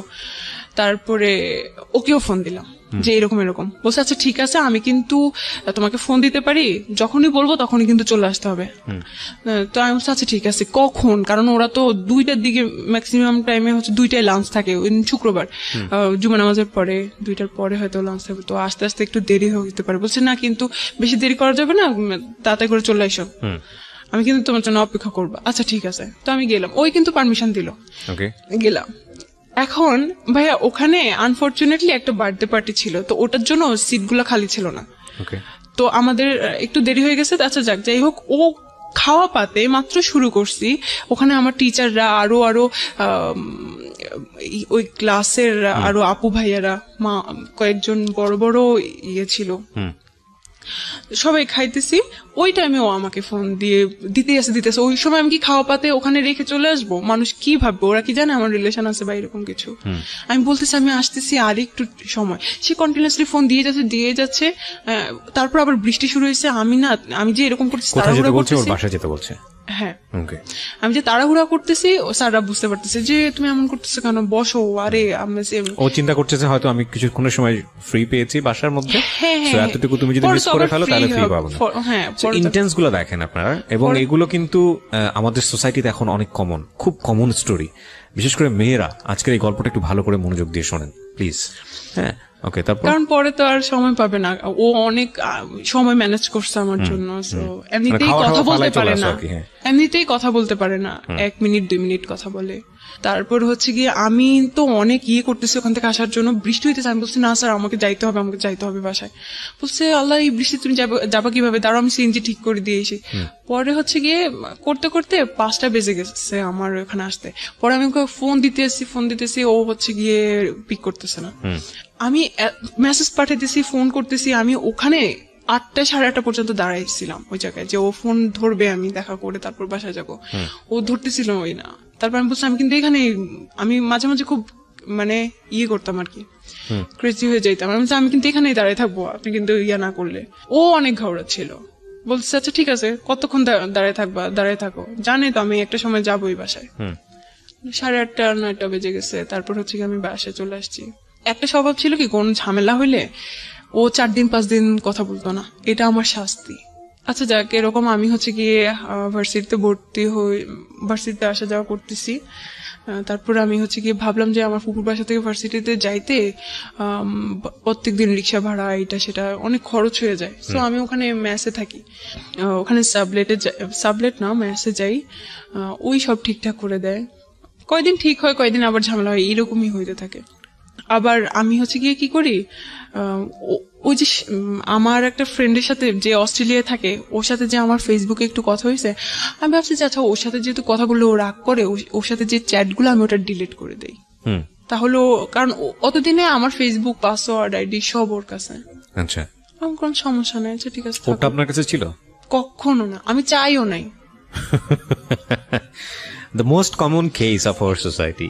মানে আমি বাবারা বলছি, মেয়েরা একটু ভালো করে শোনেন, এবং ইউটিউবে যারা দেখছেন দেখেন, এগুলো আমাদের জীবনে খুব কমন, খুবই কমন ঘটনা আজকাল। কিন্তু এগুলোর পরিণতি ভালো হয় না, এবং খুব আনফর্চুনেটলি এই জিনিসগুলো আমরা বুঝে না বুঝে অতি ভালোবাসা দেখাতে গিয়ে এই জিনিসগুলো করে ফেলি। একটা জিনিস খেয়াল রাখবেন, যেই লাভের রেসপেক্ট নাই, যেই লাভে দুজনের প্রতি সম্মান নাই, স্যাক্রিফাইস নাই, ফিউচার নিয়ে চিন্তা নাই, শুধুই এই ধরনের অনৈতিক সম্পর্ক যেখানে ঘুরে ফিরে এবং ইন্টারেস্টটা যদি ক্লিয়ারলি বোঝা যায়, তাহলে সেখানে ডুবে থাকা হলো আফিম খেয়ে যেরকম মানুষ ঘোরের মধ্যে থাকে, বিষয়টা আসলে এরকম। এবং ডেফিনেটলি এটা মেয়েদের জায়গা থেকে খুব বেশি হয়। আফিমটা যতটা পাওয়ারফুল, তার চেয়ে তো কয়েকশো গুণ পাওয়ারফুল বোধ হয় তাদেরকে ইমোশনালি ব্ল্যাকমেইল করলে। ফাইন, ইমোশনালি আপনি তাদেরকে ব্ল্যাকমেইল করেন, they will do anything for you.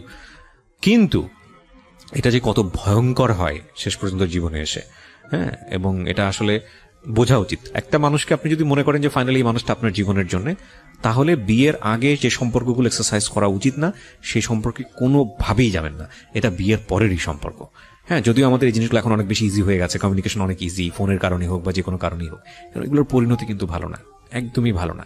হ্যাঁ, যদি কোনো কারণেই বোঝেন যে আপনার প্রায়োরিটি এই ছেলেটার কাছে একটু কম, বা যাকে আপনি চিন্তা করছেন, আপনার এটা মনে করার কোনো কারণ নাই যে ছেলেটাকে ছাড়া আপনি বাঁচবেন না বা এই মেয়েটাকে ছাড়া আপনি বাঁচবেন না। কারণ আল্লাহ হয়তো এর চাইতে ভালো কাউকে না কাউকে আপনার জীবনে রেখেছেন। ডেফিনেটলি যেটা হয় আমাদের জীবনে, আমরা আসলে বুঝি না, আমরা আসলে বুঝতে চাই না, এত বেশি ইমোশনালি থাকি। ইমোশনাল এক ধরনের, এই জন্যই হয়তো কেউ বলে যে emotion is one kind of drug, খুব পাওয়ারফুল ড্রাগ। মানে ওর মুখের উপর কথা বললে ধরে রাস্তাঘাটে ধরে থাপ্পড় মারতো, ওগুলো কিন্তু এমনিতে মানে থাপ্পড় না, খুব জোরে সোরে। আপনি কি মনে করতেন যে হাজবেন্ড মেরেছে এই জায়গাটা জান্নাতে? না, আমি খুব মাঝে মাঝে হইতাম, আমি খুব ব্যথা পাইতাম, আমি কাঁদতাম, তারপরে আবার হয়ে যেতাম, ভালো লাগতো না আমার জিনিসটা। কিন্তু কি করব, আমি তো আমার হাজবেন্ড, কি করব? না, হাজবেন্ড হলে যে গায়ে হাত তুলতে পারবে বিষয়টা কিন্তু এরকম না। আমি তো এখন ছুটে পড়ে, হ্যাঁ। আপনার জায়গা থেকে কোনো ফল্ট ছিল কিনা? একটা যেটা হচ্ছে একটা মানুষ খুব আরাম করে মুখের উপর কথা বললে, আমি এখানে একটা কথা বলি সামিয়া, গায়ে হাত তোলার প্রসঙ্গটা কখন আসে? যখন আপনি নিজেও বুঝতে পারছেন যে না, ও যেটা চাচ্ছে সেটা আমি করতে পারছি না, বা ও বুঝতে পারছে যে না, এটা সমাধান হতে হবে না, কিন্তু আলটিমেটলি পেশি শক্তি এখানে সমাধান। তখন গায়ে হাত তোলা কিন্তু খুব তাড়াতাড়ি চলে আসে না একটা সম্পর্কের মধ্যে, এটা অনেকদিন যাওয়ার পরে গিয়ে এই জিনিসগুলো হয়। সো বোথ সাইড প্রবলেম ছিল ডেফিনেটলি, আপনার জায়গা থেকেও কিছু না কিছু প্রবলেম ছিল। হয়তো আমি মাঝে মাঝে ঘাবড়ানি করতাম, হ্যাঁ। না, কিন্তু এখানে আমরা এটা আমাদের অনুষ্ঠানের একটা সীমাবদ্ধতা। যখন কেউ গল্পটা বলতে আসে, সে নিজেকে ওই ফেরেশতার জায়গায় তুলনা করে, মানে আমার কোনো দোষ নাই। না না না, অবশ্যই ডেফিনেটলি কিছু না কিছু ফল্ট আপনার অবশ্যই আছে আপনার জায়গা থেকে, এবং সেই জায়গাটা থেকে আমার মনে হয় অনেক কিছু শেখারও আছে আমাদের। অবশ্যই। আমার ফল্ট গুলাই আমি বলি, আমি হচ্ছে গিয়ে ওই ভিডিও ওই হচ্ছে গিয়ে চ্যাট গুলো আমার ডিলিট করা উচিত হয়নি, এই জন্য সন্দেহটা আরো বেড়ে গেছে। ডেফিনেটলি পারবে। আর আমি হচ্ছে কি মাঝে মাঝে ওকে সার্চ দিতাম। ফেসবুকের পাসওয়ার্ডটা দেওয়া উচিত হয় নাই কেন? মানে আমাকে একটু বলেন তো, এটা অনেকেই দেয়। আমি আসলে একটু ইন্টারাপ্ট করছি, চাইতেছিল, সে সন্দেহ করছে, সে কারণে যাবে। আমি কিভাবে? আচ্ছা, আমাকে একটু বলেন তো খুব সহজ করে, আমি জানি না ইন্টারমিডিয়েটের ছেলেমেয়েদের এই জিনিসটা মাথায় আসে কিনা, একটা মানুষকে সন্দেহ করে কি আটকানো যায়? আমি যদি ধরেন, মানে কেউ যদি, আপনার বয়ফ্রেন্ড যদি আপনাকে সন্দেহ করে, বা আপনার হাজবেন্ড যদি আপনাকে সন্দেহ করে, আপনাকে আটকাইতে পারবে? সন্দেহ করে একটা প্রুফ পেলো যে না, আপনার সঙ্গে অন্য একটা ছেলের রিলেশন আছে, তো সেটা কি সে কিভাবে আটকাবে? হয়তো রিলেশন ভেঙে দিবে বা এই ছাড়া আর কি। সেটার জন্য সন্দেহ করলে তাকে স্পাইং করতে হবে যে লাইক ঠিক আছে, আমি তাকে তার মতো করে চলতে দেই, আমি বিভিন্ন জায়গা থেকে খোঁজ খবর নিয়ে দেখি ঘটনাটা সত্য কিনা। সেটার জন্য তো তাকে তার অ্যাক্টিভিটি ব্লক করা যাবে না। সেটাই। কিন্তু আমরা খুব আনফরচুনেটলি আমরা এই জিনিসগুলো করি, আমরা ওই ব্লক করার চেষ্টা করি, না এটা করতে পারবো না, না এটা করতে পারবো না, ওইটা করতে পারবো না। তো একজন মানুষকে সন্দেহ করলে এটা করা উচিত না। একজন মানুষকে যদি সন্দেহ করেন তাহলে আপনি স্পাইং করেন, যদিও সেটা করা উচিত না, কারণ সন্দেহটা আসলে এক ধরনের রোগ। আচ্ছা, তো এর মাঝে হচ্ছে কি আমি ফেসবুকে ওদেরকে সার্চ দেই। আমি ফেসবুকের অত কিছু জানতাম না, কিভাবে ওই এগুলো ডিলিট, মানে সার্চ হিস্টোরি ডিলিট করে সে হ্যান দেন। আচ্ছা, যাই হোক, তো এগুলাতে ও অনেক ক্ষেপ্ত, ওকে কেন আমি এখনো সার্চ দিচ্ছি এগুলাতে। তো আমি সার্চ দিয়ে দেখতেছি আর কি, জাস্ট ওরা কি করতেছে বা এসে হ্যান তেন, ওইরকম কোনো ইন্টেনশন ছিল না। হ্যাঁ, এগুলাই আমার ভুল ছিল, আমার এটা করা উচিত হয়নি, এই জন্য এগুলা নিয়ে ঝামেলা হইতো। তারপর আমি যদি আমার কোনো ফ্রেন্ডদের সাথে হচ্ছে কি 9টার পরে কথা বলতাম, এটাতে ঝামেলা হইতো। রাত 9টার পরে তুমি কেন কথা বলছো? হ্যাঁ, রাত 9টার পরে কেন আমি, এবার মেয়ে হোক ছেলে হোক, বুঝতে পেরেছি, মানে সুপার ইম্পোজ করে আর কি নিজের কর্তৃত্ব। হ্যাঁ, তারপর আবার একদিন হয়েছে কি, ও আমাকে হচ্ছে গিয়ে ডাকছে, তো আমি বলছি যে না, আমি ততদিনে আমি বুঝতেছিলাম যে এটা গুনাই, এটা কিসের বিয়ে। ও ততদিনে হচ্ছে কি আমি ম্যাচ চেঞ্জ করে আমার বান্ধবীর সাথে থাকা শুরু করছি। আমার এক বান্ধবী আমার রুমমেট ছিল, ও দেখতো, ও এগুলোতে বিরক্ত হয়ে যায়, তো আমাকে অনেক বুঝাইতো কি করতেছিস, এটা কি মনে করিস এটা তোকে ভালোবাসে, এই হ্যান ত্যান। আমি তুই বুঝবি না, বলছে তুই এই ছেলেকে কিভাবে পছন্দ করলি, ওকে দেখতে কেমন দেখা যায়। আমি যে দেখ, আমি কিন্তু চেহারা দেখে ইয়া করি নাই, ও কিন্তু অনেক ভালো মনের মানুষ, এই সেই হ্যান ত্যান। তো ওদেরকে ওভাবে আমি চুপ করাই দিতাম। ওই ফ্রেন্ডটাকেও দেখতে পারতো না ও, আমার কোনো বান্ধবী বা ফ্রেন্ড তো ওর সাথে থাকার পরে তো আমি সব ফ্রেন্ডের বাদ দিয়ে দিছি, আমি কোনো ও বান্ধবীও দেখতে পারতো না। তো একদিন হচ্ছে কি আমি চাইছিলাম যে আমার কোনো বান্ধবীর সাথে যাইতে, কোথাও ঘুরতে যাইতে আর কি। তো ওকে বলছি আর কি যে আমি আজকে আসবো না। তো আচ্ছা ঠিক আছে, আইসো না, আর কখনোই আসা লাগবে না। একটু ইগোইস্টিক ছিল আর কি, ওইগুলা ওর ইগোতে হার্ট করতো। এরপরে হচ্ছে 8 মাস আমি আসলে স্পেসিফিক কারণটা হচ্ছে কি আমি মানে করতে পারতেছি না, যে 8 মাস হচ্ছে গিয়ে কোনো নাই, কিন্তু এই 8টা মাস আমি অনেক কাঁদতাম আর ওকে ফোন দিতাম, বারবারই পোক করতাম, প্লিজ আমি সরি এরকম বলতাম, ফিরে আসেন, তো হয়তো না। তারপরে হচ্ছে গিয়ে একদিন ও আমাকে বলে যে এর মাঝখানে ঝামেলা হইতেছে, তো আমি ওই ফ্রেন্ডের কাছ থেকে চলে এসে আরেকটা রুমমেটের সাথে থাকা শুরু করতেছি। তো ওই রুমমেটের সাথে ওর কাছে তো আমার সব ফেসবুক আইডি আছে, আমার ফেসবুক আইডি বা হচ্ছে কি পাসওয়ার্ড এগুলো আছে। তো হচ্ছে গিয়ে ও দেখতে পারে কে আমার রুমমেটের নাম কি হ্যান ত্যান। তো ও আমার রুমমেটকে ও রিকোয়েস্ট পাঠায়, বলে যে আমার নামে আমাকে ও অনেক ভালোবাসতো, ও হয়তো এগুলা প্রকাশ করতে পারতেছে না, অনেক সুখ দুঃখের কথা বলে। তা ও আমার রুমমেট আমাকে বলে যে আপু উনি তো এরকম আমাকে মেসেজ দিয়েছেন, ঠিক আছে কথা বলে দেখো কি বলে। তারপর হচ্ছে তখন কিন্তু রিলেশনটা ভালো নাই। তারপর হচ্ছে গিয়ে আমি কোনোভাবে ওকে ছাড়তে চাচ্ছিলাম না, যে যাই হয়েছে ওর সাথেই থাকি। ওর সাথে একটা সময় আমি ওর রুমমেটের ল্যাপটপ থেকে ওকে মেসেজ দিতাম, ও কিন্তু এগুলো এখনো জানে না। আমি ওকে ছোট করতে চাই না, ও ছোট হয়ে যাবে। তারপরে হচ্ছে গিয়ে ও আমার রুমমেট বলতো আপনার মনে হয় ভালো করে ঘাটা উচিত, ওনার মনে হয় ক্যারেক্টারের প্রবলেম আছে এই সে। তুমি অন্য সবকিছু বলতে পারো, এইটা বলতে পারো না, কারণ এইটা আমি বিশ্বাস করি না। ওটা আমি বিশ্বাসই করতাম না ওর কোনো মেইলি প্রবলেম আছে। তারপরে হচ্ছে গিয়ে টুকটাক ফ্ল্যাটিং এখন শুরু হয়ে গেছে আমার রুমমেটের সাথে। তো একটা সময় আমার রুমমেট আমাকে হাইড করতেছিল, বলছিল যে ওই হয়তো ওকে বলে দিছে যে বইলো না। তো হয়েছে কি, আমি তখন চিন্তা করতাম ও আমাকে বলে না কেন, ওর ব্যাপারে কিছু কি অবস্থা, ওর কি হইলো। তারপরে আমার বিছানা থেকে ওর আমার রুমমেটের বিছানা দেখা যায়, ল্যাপটপটা এভাবে ক্লোজ। আমার আবার চোখে ভালোই মানে পাওয়ার আছে, আমি হচ্ছে বুঝতে পারি যে কোন চ্যাট বা এসে।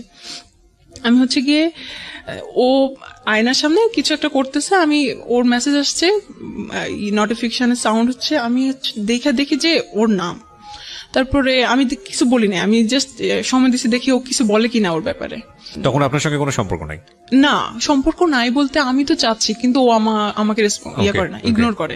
ও চাচ্ছে না আমাকে, এরকম আর কি। তারপরে হচ্ছে গিয়ে কি পেলেন আপনি?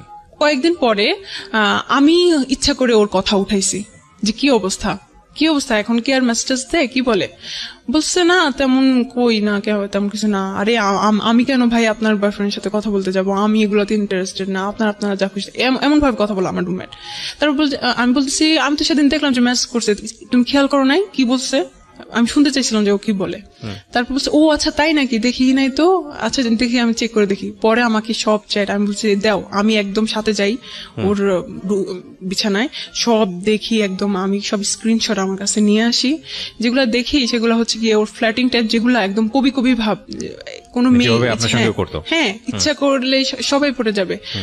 আল্লাহ কি বলেছে, প্রথমেই বলেছে যে ইমোশনালি ব্ল্যাকমেইল করা, ইমোশনালি দুর্বল করে ফেলা। হ্যাঁ, তারপরে হচ্ছে গিয়ে একদিন ও আমাকে বলে নাই, ওর আমার রুমমেট হচ্ছে গিয়ে তার বান্ধবীর মামার বাসায় গেছিল তার রোজার সময়। তারপরে ও এসে আমাকে বলে যে কি আপু জানেন কি হয়েছে, আল্লাহ কি হয়েছে, উনি তো আমার সাথে দেখা করছে। তাই নাকি, কি হয়েছে, কি বলছে? বলছে আরে আপনি জানেন না, কয়েকদিন আগে থেকে আমাকে বলতেছিল তোমার সাথে দেখা করবো, কথা আছে। তো আমি ভাবছি আপনার ব্যাপারে কিছু কথা বলবে, হয়তো আমার রিলেশনটা ঠিক করে দিতে পারলে ঠিক আছে, ভালো। ওরা আমার সব বান্ধবীরা জানে যে আমি তার জন্য অনেক উইক, এরকম। তারপরে হচ্ছে কি এই প্রমাণ পেলাম। তারপরে একদিন হচ্ছে আমি ওর প্রোফাইলে যাই, যে দেখি যে আমার একটা ফ্রেন্ড ওর একটা পোস্টে লাইক দিছে। এখন আমি বলছি আল্লাহ, তাও কলেজ ফ্রেন্ড, ও ওকে চিনে কিভাবে, ওর ফ্রেন্ড লিস্টে কিভাবে। আমি আমার ওই ফ্রেন্ডকে নক করি, বলি যে কি অবস্থা। বলতেছে দোস্ত, সে তার সাথে আমার ইদানিং পরিচয় না, আমি জানি না তোর সাথে কি। তাকে আমি 2008 সাল থেকে চিনি। সে হচ্ছে আমার কোচিং এর টিচার, ফিজিক্স পড়ে তো তখন থেকে। বাট তুই দেখ, সে আমার টিচার ঠিকই, তুই আমার প্রত্যেকটা প্রোফাইল যেগুলো সিঙ্গেল পিকচার সেগুলোতে যে দেখ ও কি টাইপের কমেন্ট করে, এমন টাইপের কমেন্ট যেগুলো আমাকেও করতো, মানে বাহ, মানে অন্যরকম আর কি। তার একটা টিচার মানুষ, সে হচ্ছে তার স্টুডেন্টের ইয়েতে কেমন টাইপের করে। ইভেন আমাকে সে নক করে ফেসবুকে, সে সবসময় আমাকে বলতো যে ছেলেদের পোস্টে লাইক দিচ্ছ, তুমি একটা খারাপ, এই সে হ্যান দেন। কোথাও লাইক দিতাম, কিছু হয়েছে কি, আমি খারাপ, ফেসবুক ইউজ করা যাবে না, হ্যান না তেন না। কিন্তু সে যে এগুলো আমি টাইম সহ দেখতেছিলাম, ততদিনে আমি ফেসবুকে অনেক কিছু জানি, টাইম কতদিন কিবার। ও তো এইসব মেয়েদের সাথে ফ্লার্টিং করে আসছিল। ফাইন্ড আউট করে লাভটা কি? আপনি ফাইন্ড আউট করে, ও তো আপনাকে বলে দিয়েছে যে সে আপনাকে আর চায় না, তারপরে ফাইন্ড আউট কেন করছিলেন? ফাইন্ড আউট করতেছিলাম এই জন্য যাতে আমার সুবিধা হয় ওকে হেট করতে, আমি যাতে এনার্জি পাই। You got all those things. Find out করার পর আপনি পেলেন ওকে হেট করার মতো, তারপরে কি হলো? তারপরেও আমি ওকে ফোন দিছিলাম একদিন, ফোন দিয়ে আমি জানি এটাই হয় আসলে। হ্যাঁ, আমি কোনোভাবেই চাচ্ছিলাম না। তো এসে আমাকে বলে, দেখবো তুমি আমাকে কত ভালোবাসো, তোমাকে 4 বছর টাইম দিলাম, তুমি বিসিএস ক্যাডার হবা, ঠিক আছে, বিসিএস ক্যাডার হয়ে তারপরে আমাকে বিয়ে করতে আসবা। তো আমি বলছি এই 4 বছরে তুমি আমার সাথে কোনো কন্ট্যাক্ট করবে না। তো আমি বলছি কন্ট্যাক্ট যদি না করি আমি কিভাবে জানবো আপনি অন্য মেয়েকে, আপনার গার্লফ্রেন্ড হয়ে গেছে কিনা বা এসে হয়ে গেছে, কিভাবে জানবো? সেটা পরে দেখা যাবে, পরে আসলেই জানতে পারবো, 4 বছর পরে। আগে বিসিএস ক্যাডার হও, তারপরে। আমার কখনো ইচ্ছা ছিল না বিসিএস পরীক্ষা দেওয়ার, কারণ আমি ইঞ্জিনিয়ারিং এ পড়ি, আমার বিসিএস এর প্রতি ইন্টারেস্ট ছিল না। তারপর আমি বলছি আচ্ছা ঠিক আছে, আমি ওই কন্ডিশনেও আমি রাজি হয়ে গেছিলাম, কারণ আমি কোনোভাবেই ওকে হাতছাড়া করতে চাইছিলাম না। আমি পড়াশোনা নেটে সার্চ দিতেছিলাম কি কি আছে, কোথায় কি, এভরিথিং সেই রকম বিসিএস এর প্রিপারেশন নেওয়া শুরু করছি। আমার বাবা মা এদিকে আমাকে ফোন দিছিল, তারা ঢাকায় আসতেছে, আমাকে কোনো একটা ছেলে দেখতে আসতেছে, সুইডেনে থাকে। তারপর হচ্ছে গিয়ে আমি গেলাম, এমন অবস্থা বাসায় মনে যেন আজকে বিয়ে হয়ে যাচ্ছে, এরকম একটা অবস্থা। বাসা সবাই খুব এক্সাইটেড। ওই ছেলের সাথে আমার যখন কথা হইলো, একটা রুমে আমাদেরকে পার্সোনালি কথা বলতে দিল, আমি খুব নার্ভাস ছিলাম, আমি শুধু হ্যাঁ না করতেছিলাম। ওই ছেলেটাকে খুব পজিটিভ মনে হয়েছিল আমার ব্যাপারে। তারপরে হচ্ছে গিয়ে বলতেছিল দেখা হবে, ওই ছেলেটা আমাকে বলতেছিল দেখা হবে ইনশাল্লাহ, এটা বলে চলে গেছে। কিন্তু ওই ছেলেটাকে আমার ফুফুর পছন্দ হয় নাই, কারণ ছেলেটা একটু বয়স্ক ছিল, হেলদি টেলদি ছিল, আমার সাথে তাকে যাচ্ছিল না। তো বুঝতে কি পাগল হয়ে গেছে, মেয়ের লাইফটা নষ্ট করে দিবে, সে হ্যান অনেক ভালো আসবে ইনশাল্লাহ। তো কোনোভাবে ফ্যামিলি থেকে মানা করে দিল। কিন্তু আমি যে ওইটা ফেস করার পরে, এটা আমার লাইফের ফার্স্ট প্রপোজাল ফ্যামিলি থেকে। আমি বাসায় যাওয়ার পর, আমার মেসেজ যাওয়ার পর আমি অনেক চিন্তা করলাম যে আমার বাবা আমার জন্য ছেলে দেখতেছে, সুইডেন থেকে শুরু করছে, তার অনেক টাকা বেতন, সে কিন্তু অনেক স্ট্যাবলিশ। আর সে তো আমার গায়ে হাত দেওয়ার সাহস পাবে না, আমার বাবা হাত ভেঙে ফেলবে ওর, বা ফ্যামিলি থেকে একটা ইয়া নিবে। আর আমি যাকে পছন্দ করি, আমি এভাবে ইগনোর হচ্ছি, আমার ভালোবাসার মূল্য তার কাছে নাই, আমি কোথায় আছি, কি করতেছি আমি, এই ধরনের আমি চিন্তা করতেছিলাম। আমি খুব একটা এনার্জি পাইছি ওই জায়গা থেকে। তো আমি ওকে ফোন দেই, ফোন দিয়ে বলতেছি আমি আপনাকে আর ফোন দিব না, আমি আপনাকে আর ডিস্টার্ব করবো না, আপনি আপনার মতো থাকেন। এটা বলার পরে সে হাসছে, কারণ আমি এরকম অনেকবার বলছি যে আমি আপনাকে ফোন দিব না, তারপরেও ফোন দিছি।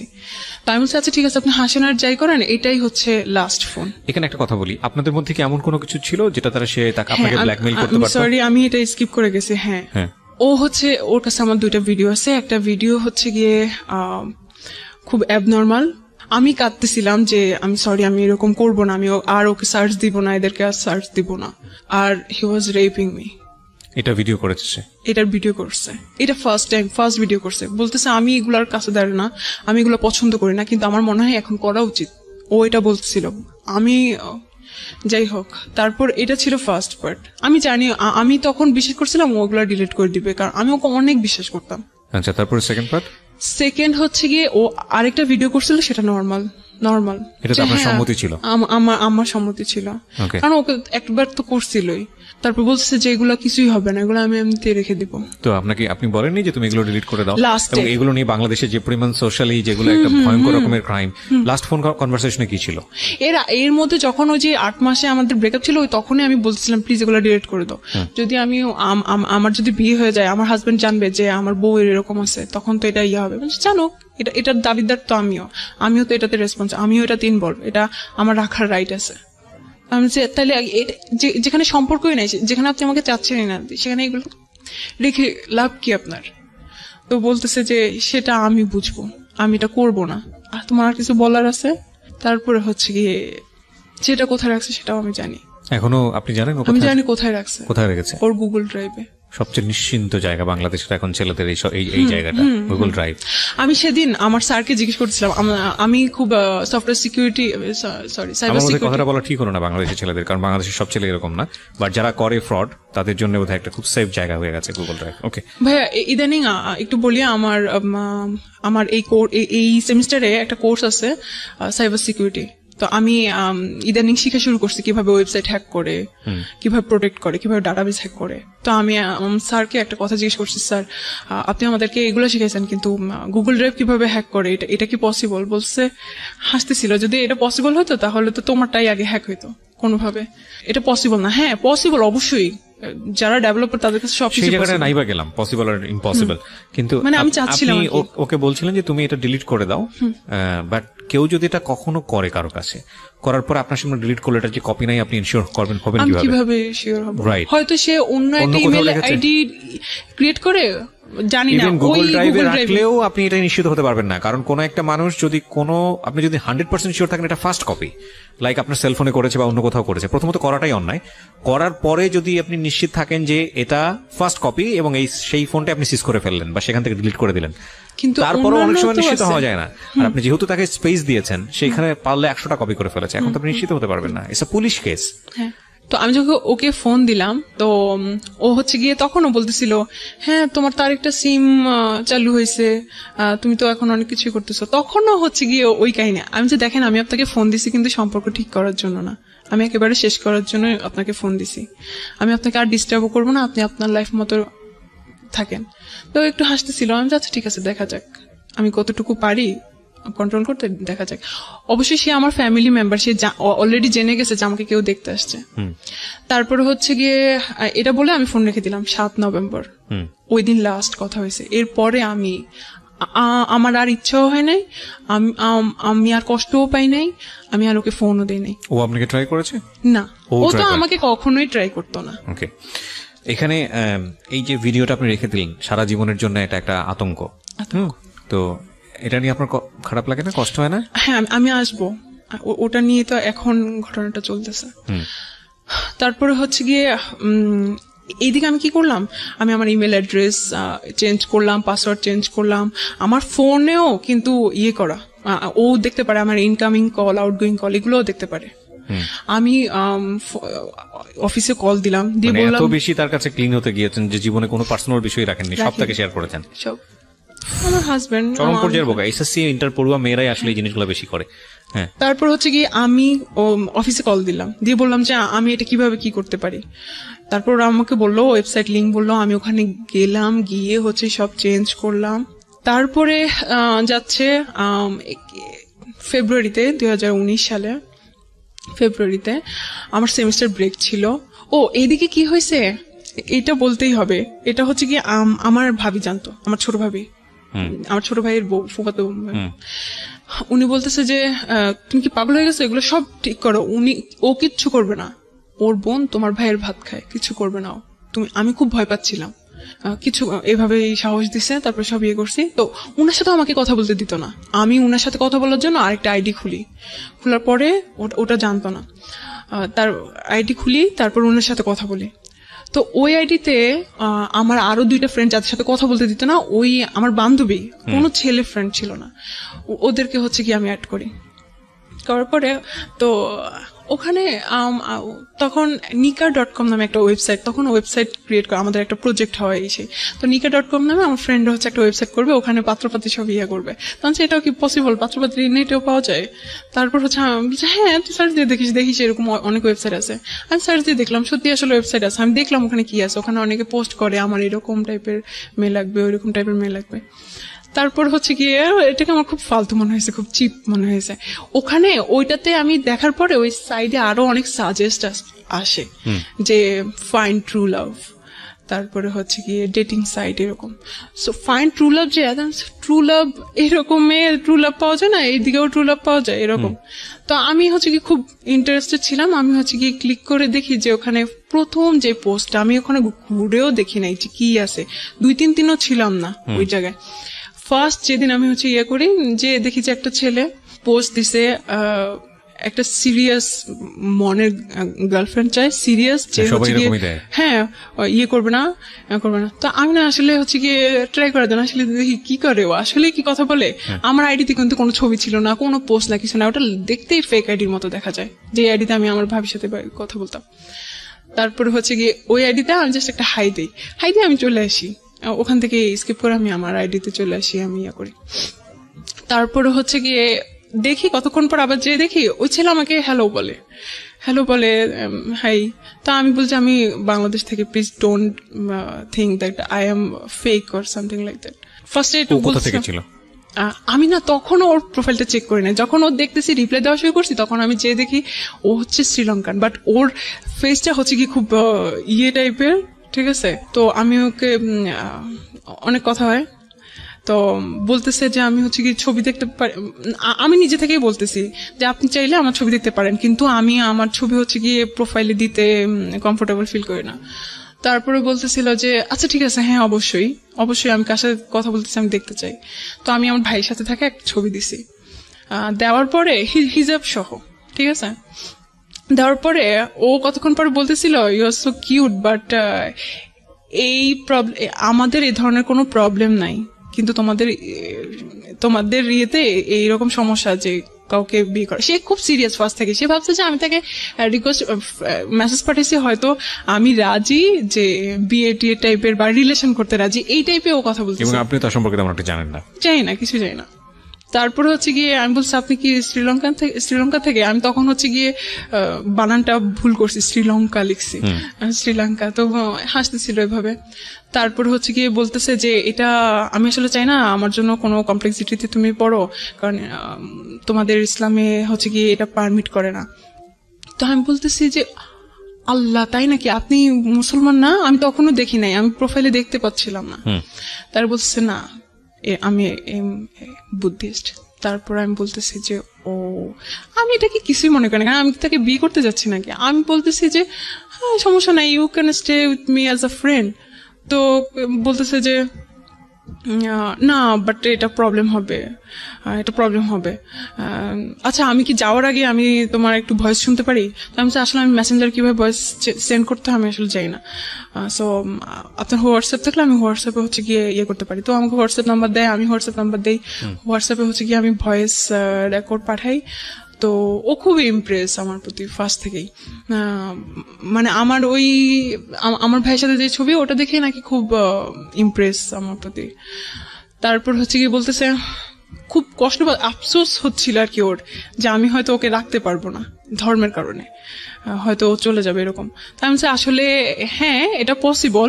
আমি তখন সিরিয়াস না, আমি এমনিতে বলতেছিলাম যে হ্যাঁ বিয়ে করা পসিবল যদি কেউ কনভার্ট করে। বলছে না আমি তো এটা কখনোই করবো না, আমি তো কনভার্ট কখনোই হব না। তো আমি বলছি তাইলে এটা পসিবল না, কারণ এটা এরকম কোনো সিস্টেম নাই। তো বলছে আসলে সিস্টেম নাই না, এটা হচ্ছে কি ও তো ওর ধর্মের মতো কথা বলে, তাই না? ও তো আর আমাদের ধর্মের ব্যাপারে তো জানে না। তো বলছে আসলে এটা মানুষের বানানো রুলস, এটা আসলে সিস্টেম না। তা আমি বলছি যে না মানুষের বানানো রুলস না, এটা হচ্ছে এরকম। তো বলছে যাই হোক আমি মনে করি যে ধর্মের কারণে ভালোবাসা ইয়ে করা এটা ঠিক না, হ্যান তেন। ওর মতো করে লজিক দিচ্ছিল। সেদিন হচ্ছে কি আমরা এরকম মানে কথা কাটাকাটি করতেছি সাইলেন্টলি, মানে সেরকম ফাইটিং না। একটা জিনিস খেয়াল রাখবেন এখানে, একটা বিষয় যে এলডিআর যেটাকে বলে লং ডিস্টেন্স রিলেশনশিপের ফিলিংসটা আরো অনেক বেশি দ্রুত দৌড়ায়। মানে দ্রুত দৌড়ায় বলছি আমি যেটা বোঝাচ্ছি যে আসলে একটা মানুষ পাশাপাশি আছে, তাকে দেখে ভালো লাগা, তাকে দেখে জীবনে নেয়া, এটার জন্য প্রচুর ইকুয়েশনের সময় হয় এবং তারপরে কোন একটা গুণ দেখে হয়তো তার প্রতি মানুষ ইমপ্রেস হয়। কিন্তু লং ডিস্টেন্স রিলেশনশিপে যেহেতু দেখা না দেখা, কাছে পাওয়া, এরকম অনেক বড় একটা দূরত্ব থাকে, তখন অদ্ভুতভাবে সাইকোলজি নিয়ে যারা পড়াশোনা করেন তারা এই বিষয়গুলোকে খুব সুন্দর করে ব্যাখ্যা করতে পারবেন। বাট আমার কাছে যেটা মনে হয় যে আপনার কাউকে ভালো লাগার জন্য আপনার ভিতরে যেসব ফিলিংস থাকা প্রয়োজন, সেই ফিলিংসগুলো নিয়ে যেই মানুষটার অবয়ব আপনার মধ্যে তৈরি হওয়া প্রয়োজন। লং ডিস্টেন্স রিলেশনশিপে এই জিনিসটা খুব দ্রুত হয়, অর্থাৎ আপনার মধ্যে মনে হতে শুরু করে যে না এই মানুষটা বোধহয় সবকিছু, আমি যেটা চাই সেই সব গুণের অধিকারী। এবং আমার মনে হয় যে মেয়ের ক্ষেত্রে সেটাও হয়েছে। জি, তারপরে কি হলো? তারপরে ভাই ও কোনোভাবে থাকতে রাজি না। আমি আচ্ছা ঠিক আছে, আমার কি সমস্যা কি, আমি এখানে গেছি আমি দেখার জন্য, না হলে নাই। তো আমি বলতেছি যে আমি বারবার এটাই মেনশন করতেছিলাম যে আপনি ফ্রেন্ড হিসেবে থাকতে পারেন, আমার কোনো সমস্যা নেই। হ্যাঁ আমার অনেক হিন্দু ফ্রেন্ড আছে, ইভেন আমার সমস্যা নাই, অন্য ধর্মের ফ্রেন্ড থাকতেই পারে। সে বারবার এটাই বলতেছিল যে না আমি তোমাকে কোনো কমপ্লেক্সিটিতে ফালাতে চাই না, বিকজ সে নাকি মানে 5 বছর পরে কিছু একটা ফিল করতেছিল, যে এই ফিলিংসটা সে কখনোই পায় নাই, মানে আপনাকে দেখে। তারপর আমি জাস্ট ওকে একটা ভয়েস মেসেজ পাঠাই, সে আমাকে বলছে যে তোমার কি মনে হয়, তুমি কি এরকম কিছু ফিল করতে পারতেছো, বা তোমার কি মনে হয়? তাই আমি বলছি আমি জানি না, বাট আমি চাই, আমি আপনাকে যেতে দিতে চাই না, আপনি আমার সাথে ফ্রেন্ড হিসেবে থাকতে পারেন। একটু আমি জাস্ট ভয়েস মেসেজ পাঠাইছিলাম। তো ও এইটাকে এত পছন্দ করে এখন পর্যন্ত, বলছে তুমি কতটা অনেস্ট ছিলা, মানে চাওয়া মাত্রই দিয়ে দিয়েছো। হ্যাঁ যে যাইতে দিতে চায় না বা এরকম। ওটার পর থেকে নাকি ও আরো বেশি ফল করে। তারপরে হচ্ছে গিয়ে বলতেছে নাকি ও বাংলা জানে না, বাংলা জানে না, হিন্দি জানে, ইংলিশ জানে এরকম। তো বলতেছে যে আচ্ছা please let's make a plan, কিভাবে আমরা হচ্ছে কি একসাথে হতে পারি। তাই কিরকম প্ল্যান? আমি না খুব ইন্টারেস্টেড ছিলাম যে দেখি ও কিভাবে আমাকে ট্রিট করে, ও আমাকে জন্য এতই হয়ে গেছে, এত সিরিয়াস হয়ে গেছে, আমি অবাক হচ্ছিলাম। আমি আবারও একটু ইন্টারাপ্ট করছি, আজকে আমি বেশি ইন্টারাপ্ট করছি, ক্ষমা চেয়ে নিচ্ছি এবং সেটার প্রয়োজন আছে বলেই। আজকের এই যে সিক্রেটসটা, পুরো সিক্রেটসটা এখানে রিভিল হচ্ছে।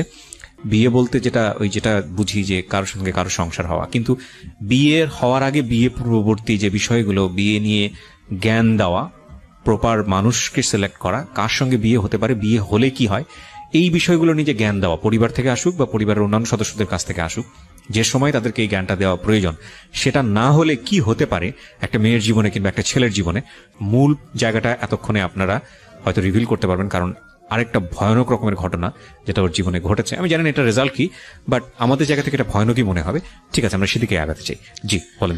তারপর হচ্ছে গিয়ে একটা প্ল্যান মেক করা শুরু করছে। ইভেন এটা বলে যে আমার মনে হয় তোমার বাবা আমাকে পছন্দ করবে।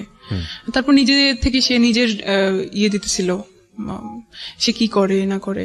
সে সফটওয়্যার ইঞ্জিনিয়ারিং এ পড়াশোনা করছে, সে এখন এই চাকরি করে, খুব ভালো বেতন। ভাই আমি এগুলো শুনতে চাচ্ছি না, এগুলো তো সে এখানে এসে কেন পাত্রী খুঁজছে? এত ভালো সেখানে সে কেন পাত্রী খুঁজছে? সেও কি কিউরিওসিটির জায়গা থেকে এখানে এসছে নাকি আপনার মতোই জাস্ট?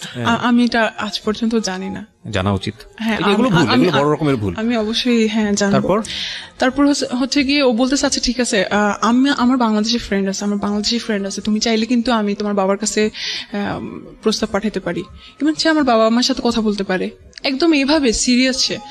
ভাই আল্লাহর রাস্তায় মাপ চাই, আমার বাবার কাছে পাঠাতে চাও না, উল্টা আমাকে ফোর্স করে বিয়ে দিয়ে দিবে, তোমার জন্য আমার পড়াশোনা বাদ হয়ে যাবে। বলতেছে তাহলে কি করা যায়? আমার মনে হয় তোমার বাবা আস্তে আস্তে। একদিনের কথোপকথনই? একদিনে সুপার ফাস্ট। হ্যাঁ, আমি বলতেছি যে আদারওয়াইজ তো আমরা ইয়ে হয়ে যাবো, তাই না, ডিসকানেক্ট হয়ে যাবো। আচ্ছা ঠিক আছে ভাই, তুমি তোমার মতো থাকো, আমি আমার মতো থাকি। এই জন্য ও এটা এতটুকু পর্যন্ত। কেন ডিসকানেক্ট হবেন? আপনার হোয়াটসঅ্যাপ ইউজ করতে পারতো, মানে আপনার সেটা মানে আপনাকে হোয়াটসঅ্যাপে কানেক্ট করতে পারতো বা অন্যান্য মাধ্যমে সে আসতে পারতো। হ্যাঁ, কিন্তু একটা মানুষ যখন বলবে যে আচ্ছা ঠিক আছে আমি তোমাকে আর ডিস্টার্ব করবো না, আচ্ছা ঠিক আছে ওকে বাই, দেন তারপরে ও আসবে কিভাবে? ঘটনা যেটা ঘটেছে যে উনি হচ্ছেন বুদ্ধিস্ট আর আমাদের এই বোনটি হচ্ছে মুসলমান। সো প্রথম বাধাটাই ছিল হচ্ছে ধর্ম, এবং এই বাধা এবং আমরা স্টে করবো কিনা, দুটো জিনিস একসাথে মুভ করেছে। তো সম্পর্ক হওয়ার ক্ষেত্রে যদি প্রথম থেকেই বাধা থাকে, সেই সম্পর্কটা খুব তীব্রতর হয়, এবং এটা ওদের ক্ষেত্রে হয়েছে। প্রথম দিনই দেখছে থাকবো না, আসলে জয়ী হবে কি, থাকবো না। হ্যাঁ, তখন দেখা গেছে যে না, এই বললাম না যে ফুল অফ ইমোশন। হ্যাঁ, তারপর হচ্ছে কি আমি আসলে এত কমপ্লেক্সিটির মধ্যে জড়াইতেই চাইছিলাম না, কারণ ভাই একটা জিনিস থেকেও ইয়ে করতে আমার ওই রিলেশনের সাথে এই সম্পর্কে যাওয়ার যে পসিবিলিটি ক্রিয়েট হচ্ছে, সেটার গ্যাপ কতখানি? মানে আগের রিলেশনটা ব্রেকআপ হয়েছে কত আগে? ওটা তো অনেকবার না, লাস্ট ব্রেকআপটা হয়েছে কত? লাস্ট হচ্ছে গিয়ে 2017 সালের। মানে গ্যাপ কতটুকু? বয়সের সময়ের গ্যাপ বলতে চাচ্ছি। সময়ের গ্যাপ হচ্ছে 7-8 মাস, 6 মাস। তার মানে আপনার মনের ভিতর থেকে কিছুটা হলেও 6 মাস না, সরি কতদিন? 1 বছর হয়ে গেল। তো আপনার এই জায়গাটা থেকে নিজেকে সামলে ওঠার কথা। যেটা হয় যে আমাদের ক্ষেত্রে যেটা হয় যে আমরা অনেক সময় দেখি যে একটা রিলেশনশিপে স্যাটিসফাইড না, ধাম করে সে আরেকটা জায়গায় সুইচ করে ফেলেছে হ্যাপি হওয়ার জন্য। হ্যাঁ, সেটা একটা অন্য হিসাব, কিন্তু আপনি তো একটা গ্যাপ পেয়েছেন, তার মানে নিজেকে তো ঠিক করে ফেলার কথা। হ্যাঁ, আমার ওর জন্য কোনো কষ্টই হচ্ছিল না, কোনো কষ্ট ছিল না, কিন্তু আমি ওই ঘটনাগুলো তো ভুলতেছিলাম না যে আমি আর ঝামেলাতে জড়িতে চাইছি। তারপর কি করলেন? ও বলছিল আচ্ছা ঠিক আছে তাহলে, হ্যাঁ যেহেতু একটা মুসলিম কান্ট্রি, এটা তো অনেক বাধা থাকতে পারে, অনেক সমস্যা হতে পারে। ইন্ডিয়া এরকম করে কি মেরে ফেলে, ইন্ডিয়া এই ধরনের প্রবলেম। আপনাদের কথোপকথন? হ্যাঁ, আমরা এগুলা বলছি।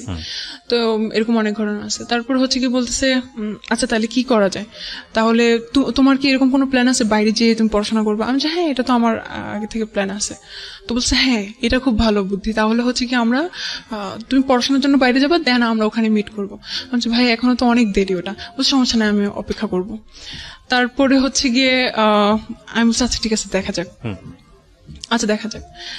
তারপরে কথাবার্তা হয়। এখানে আমি ওকে বোঝানোর চেষ্টা করি যে আমাদের ইসলামটা অনেক সুন্দর, এটা অনেক পিসফুল। মানে সামহাউ আপনি ওকে চিন্তা করছিলেন যে ওকে কনভার্ট করা যায় কিনা? হ্যাঁ, কারণ আমি তো অতটুকু পর্যন্ত আমার মেন্টালিটি যায়, মানে অতটুকু পর্যন্ত আমি চিন্তাই করি নাই। আর আমি তো অতক্ষণ পর্যন্ত এত সিরিয়াস ছিলাম না, এত ভালোবাসা বা আমি চাচ্ছিলাম যে একটা ছেলে আমাকে পছন্দ করে, একটা অন্য রিলিজিয়নের, আচ্ছা ঠিক আছে দেখি ও হয়তো ভালো আমাকে ভালোবাসে। আপনাকে মানে আমি বুঝলাম না, একদিনের মধ্যে আপনাকে পছন্দ করে ফেলেছে? হ্যাঁ, এবং সে বিয়ে শাদী করার জন্য রাজি? হ্যাঁ।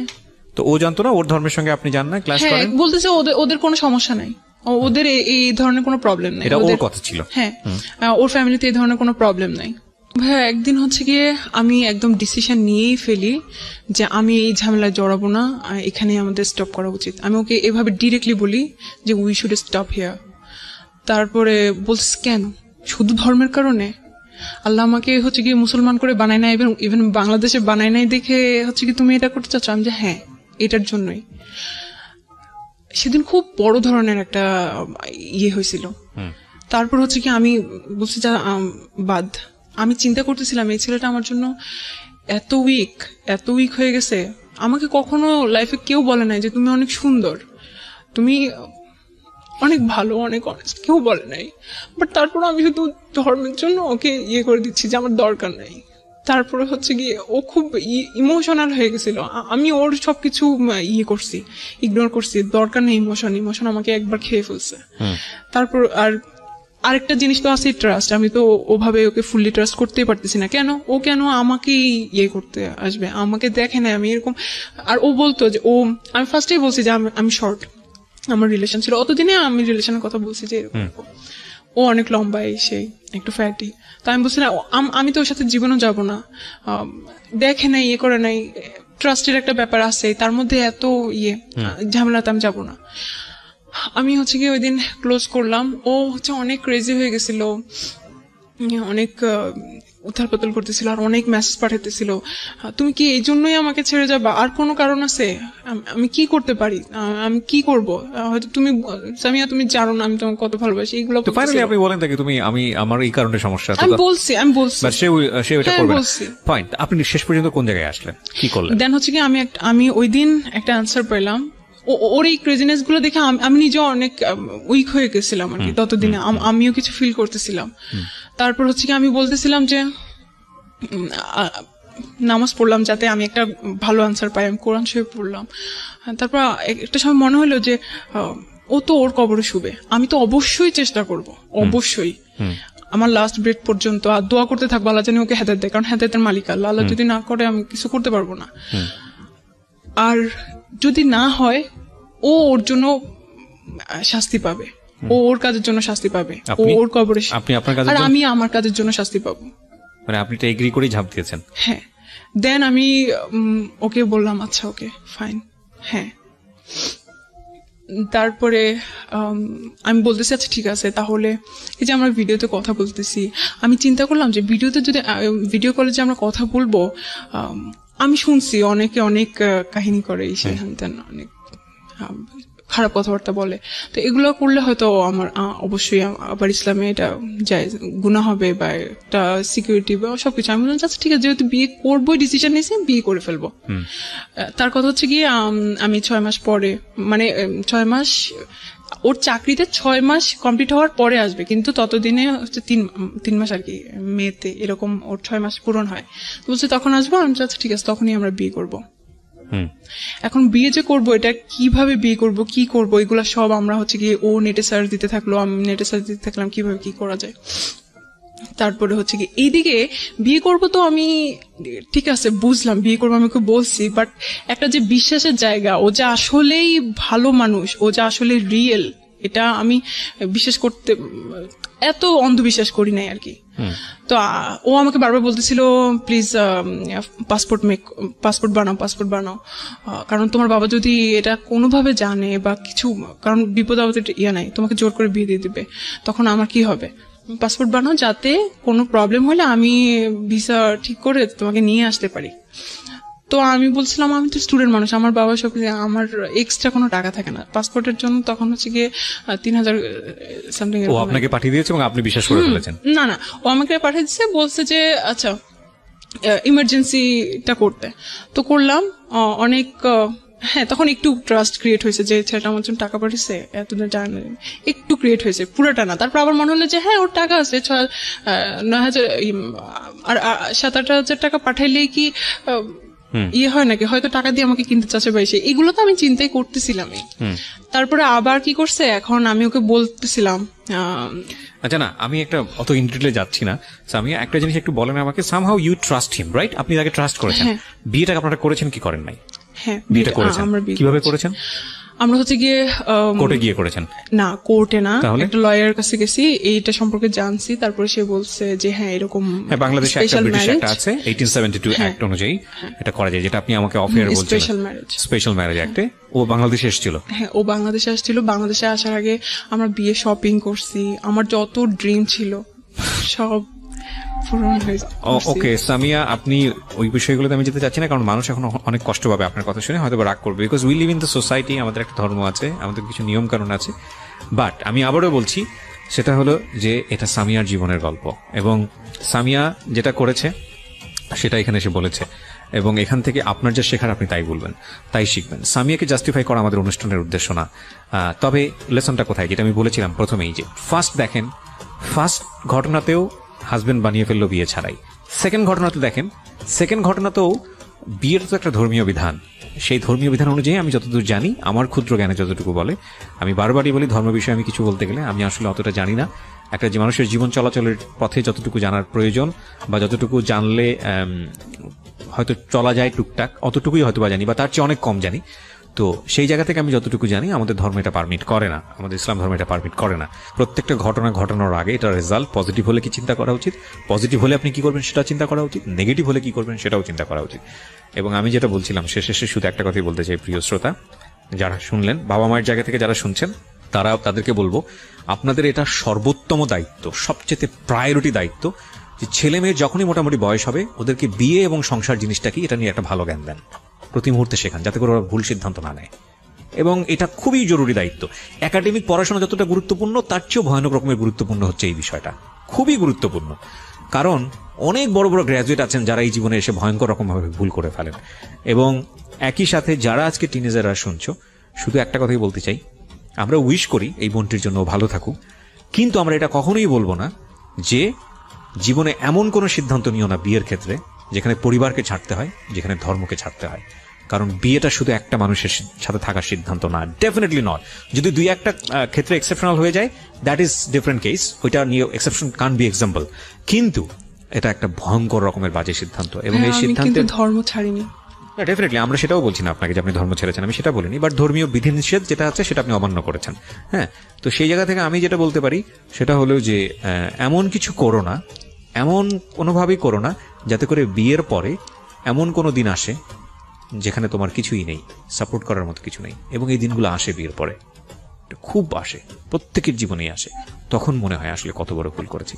আবারও বলি, তাওয়াক্কালতু আলাল্লাহ, আমি আপনার জন্য দোয়া করি, আল্লাহ আপনাকে সৎ পথে পরিচালিত করুন। So thank you so much যারা আজকে শুনলেন। ডোন্ট বি ইমোশনাল ফুল, অন্তত বিয়ের ক্ষেত্রে এটাই হচ্ছে lesson. Thank you so much. Something beyond entertainment.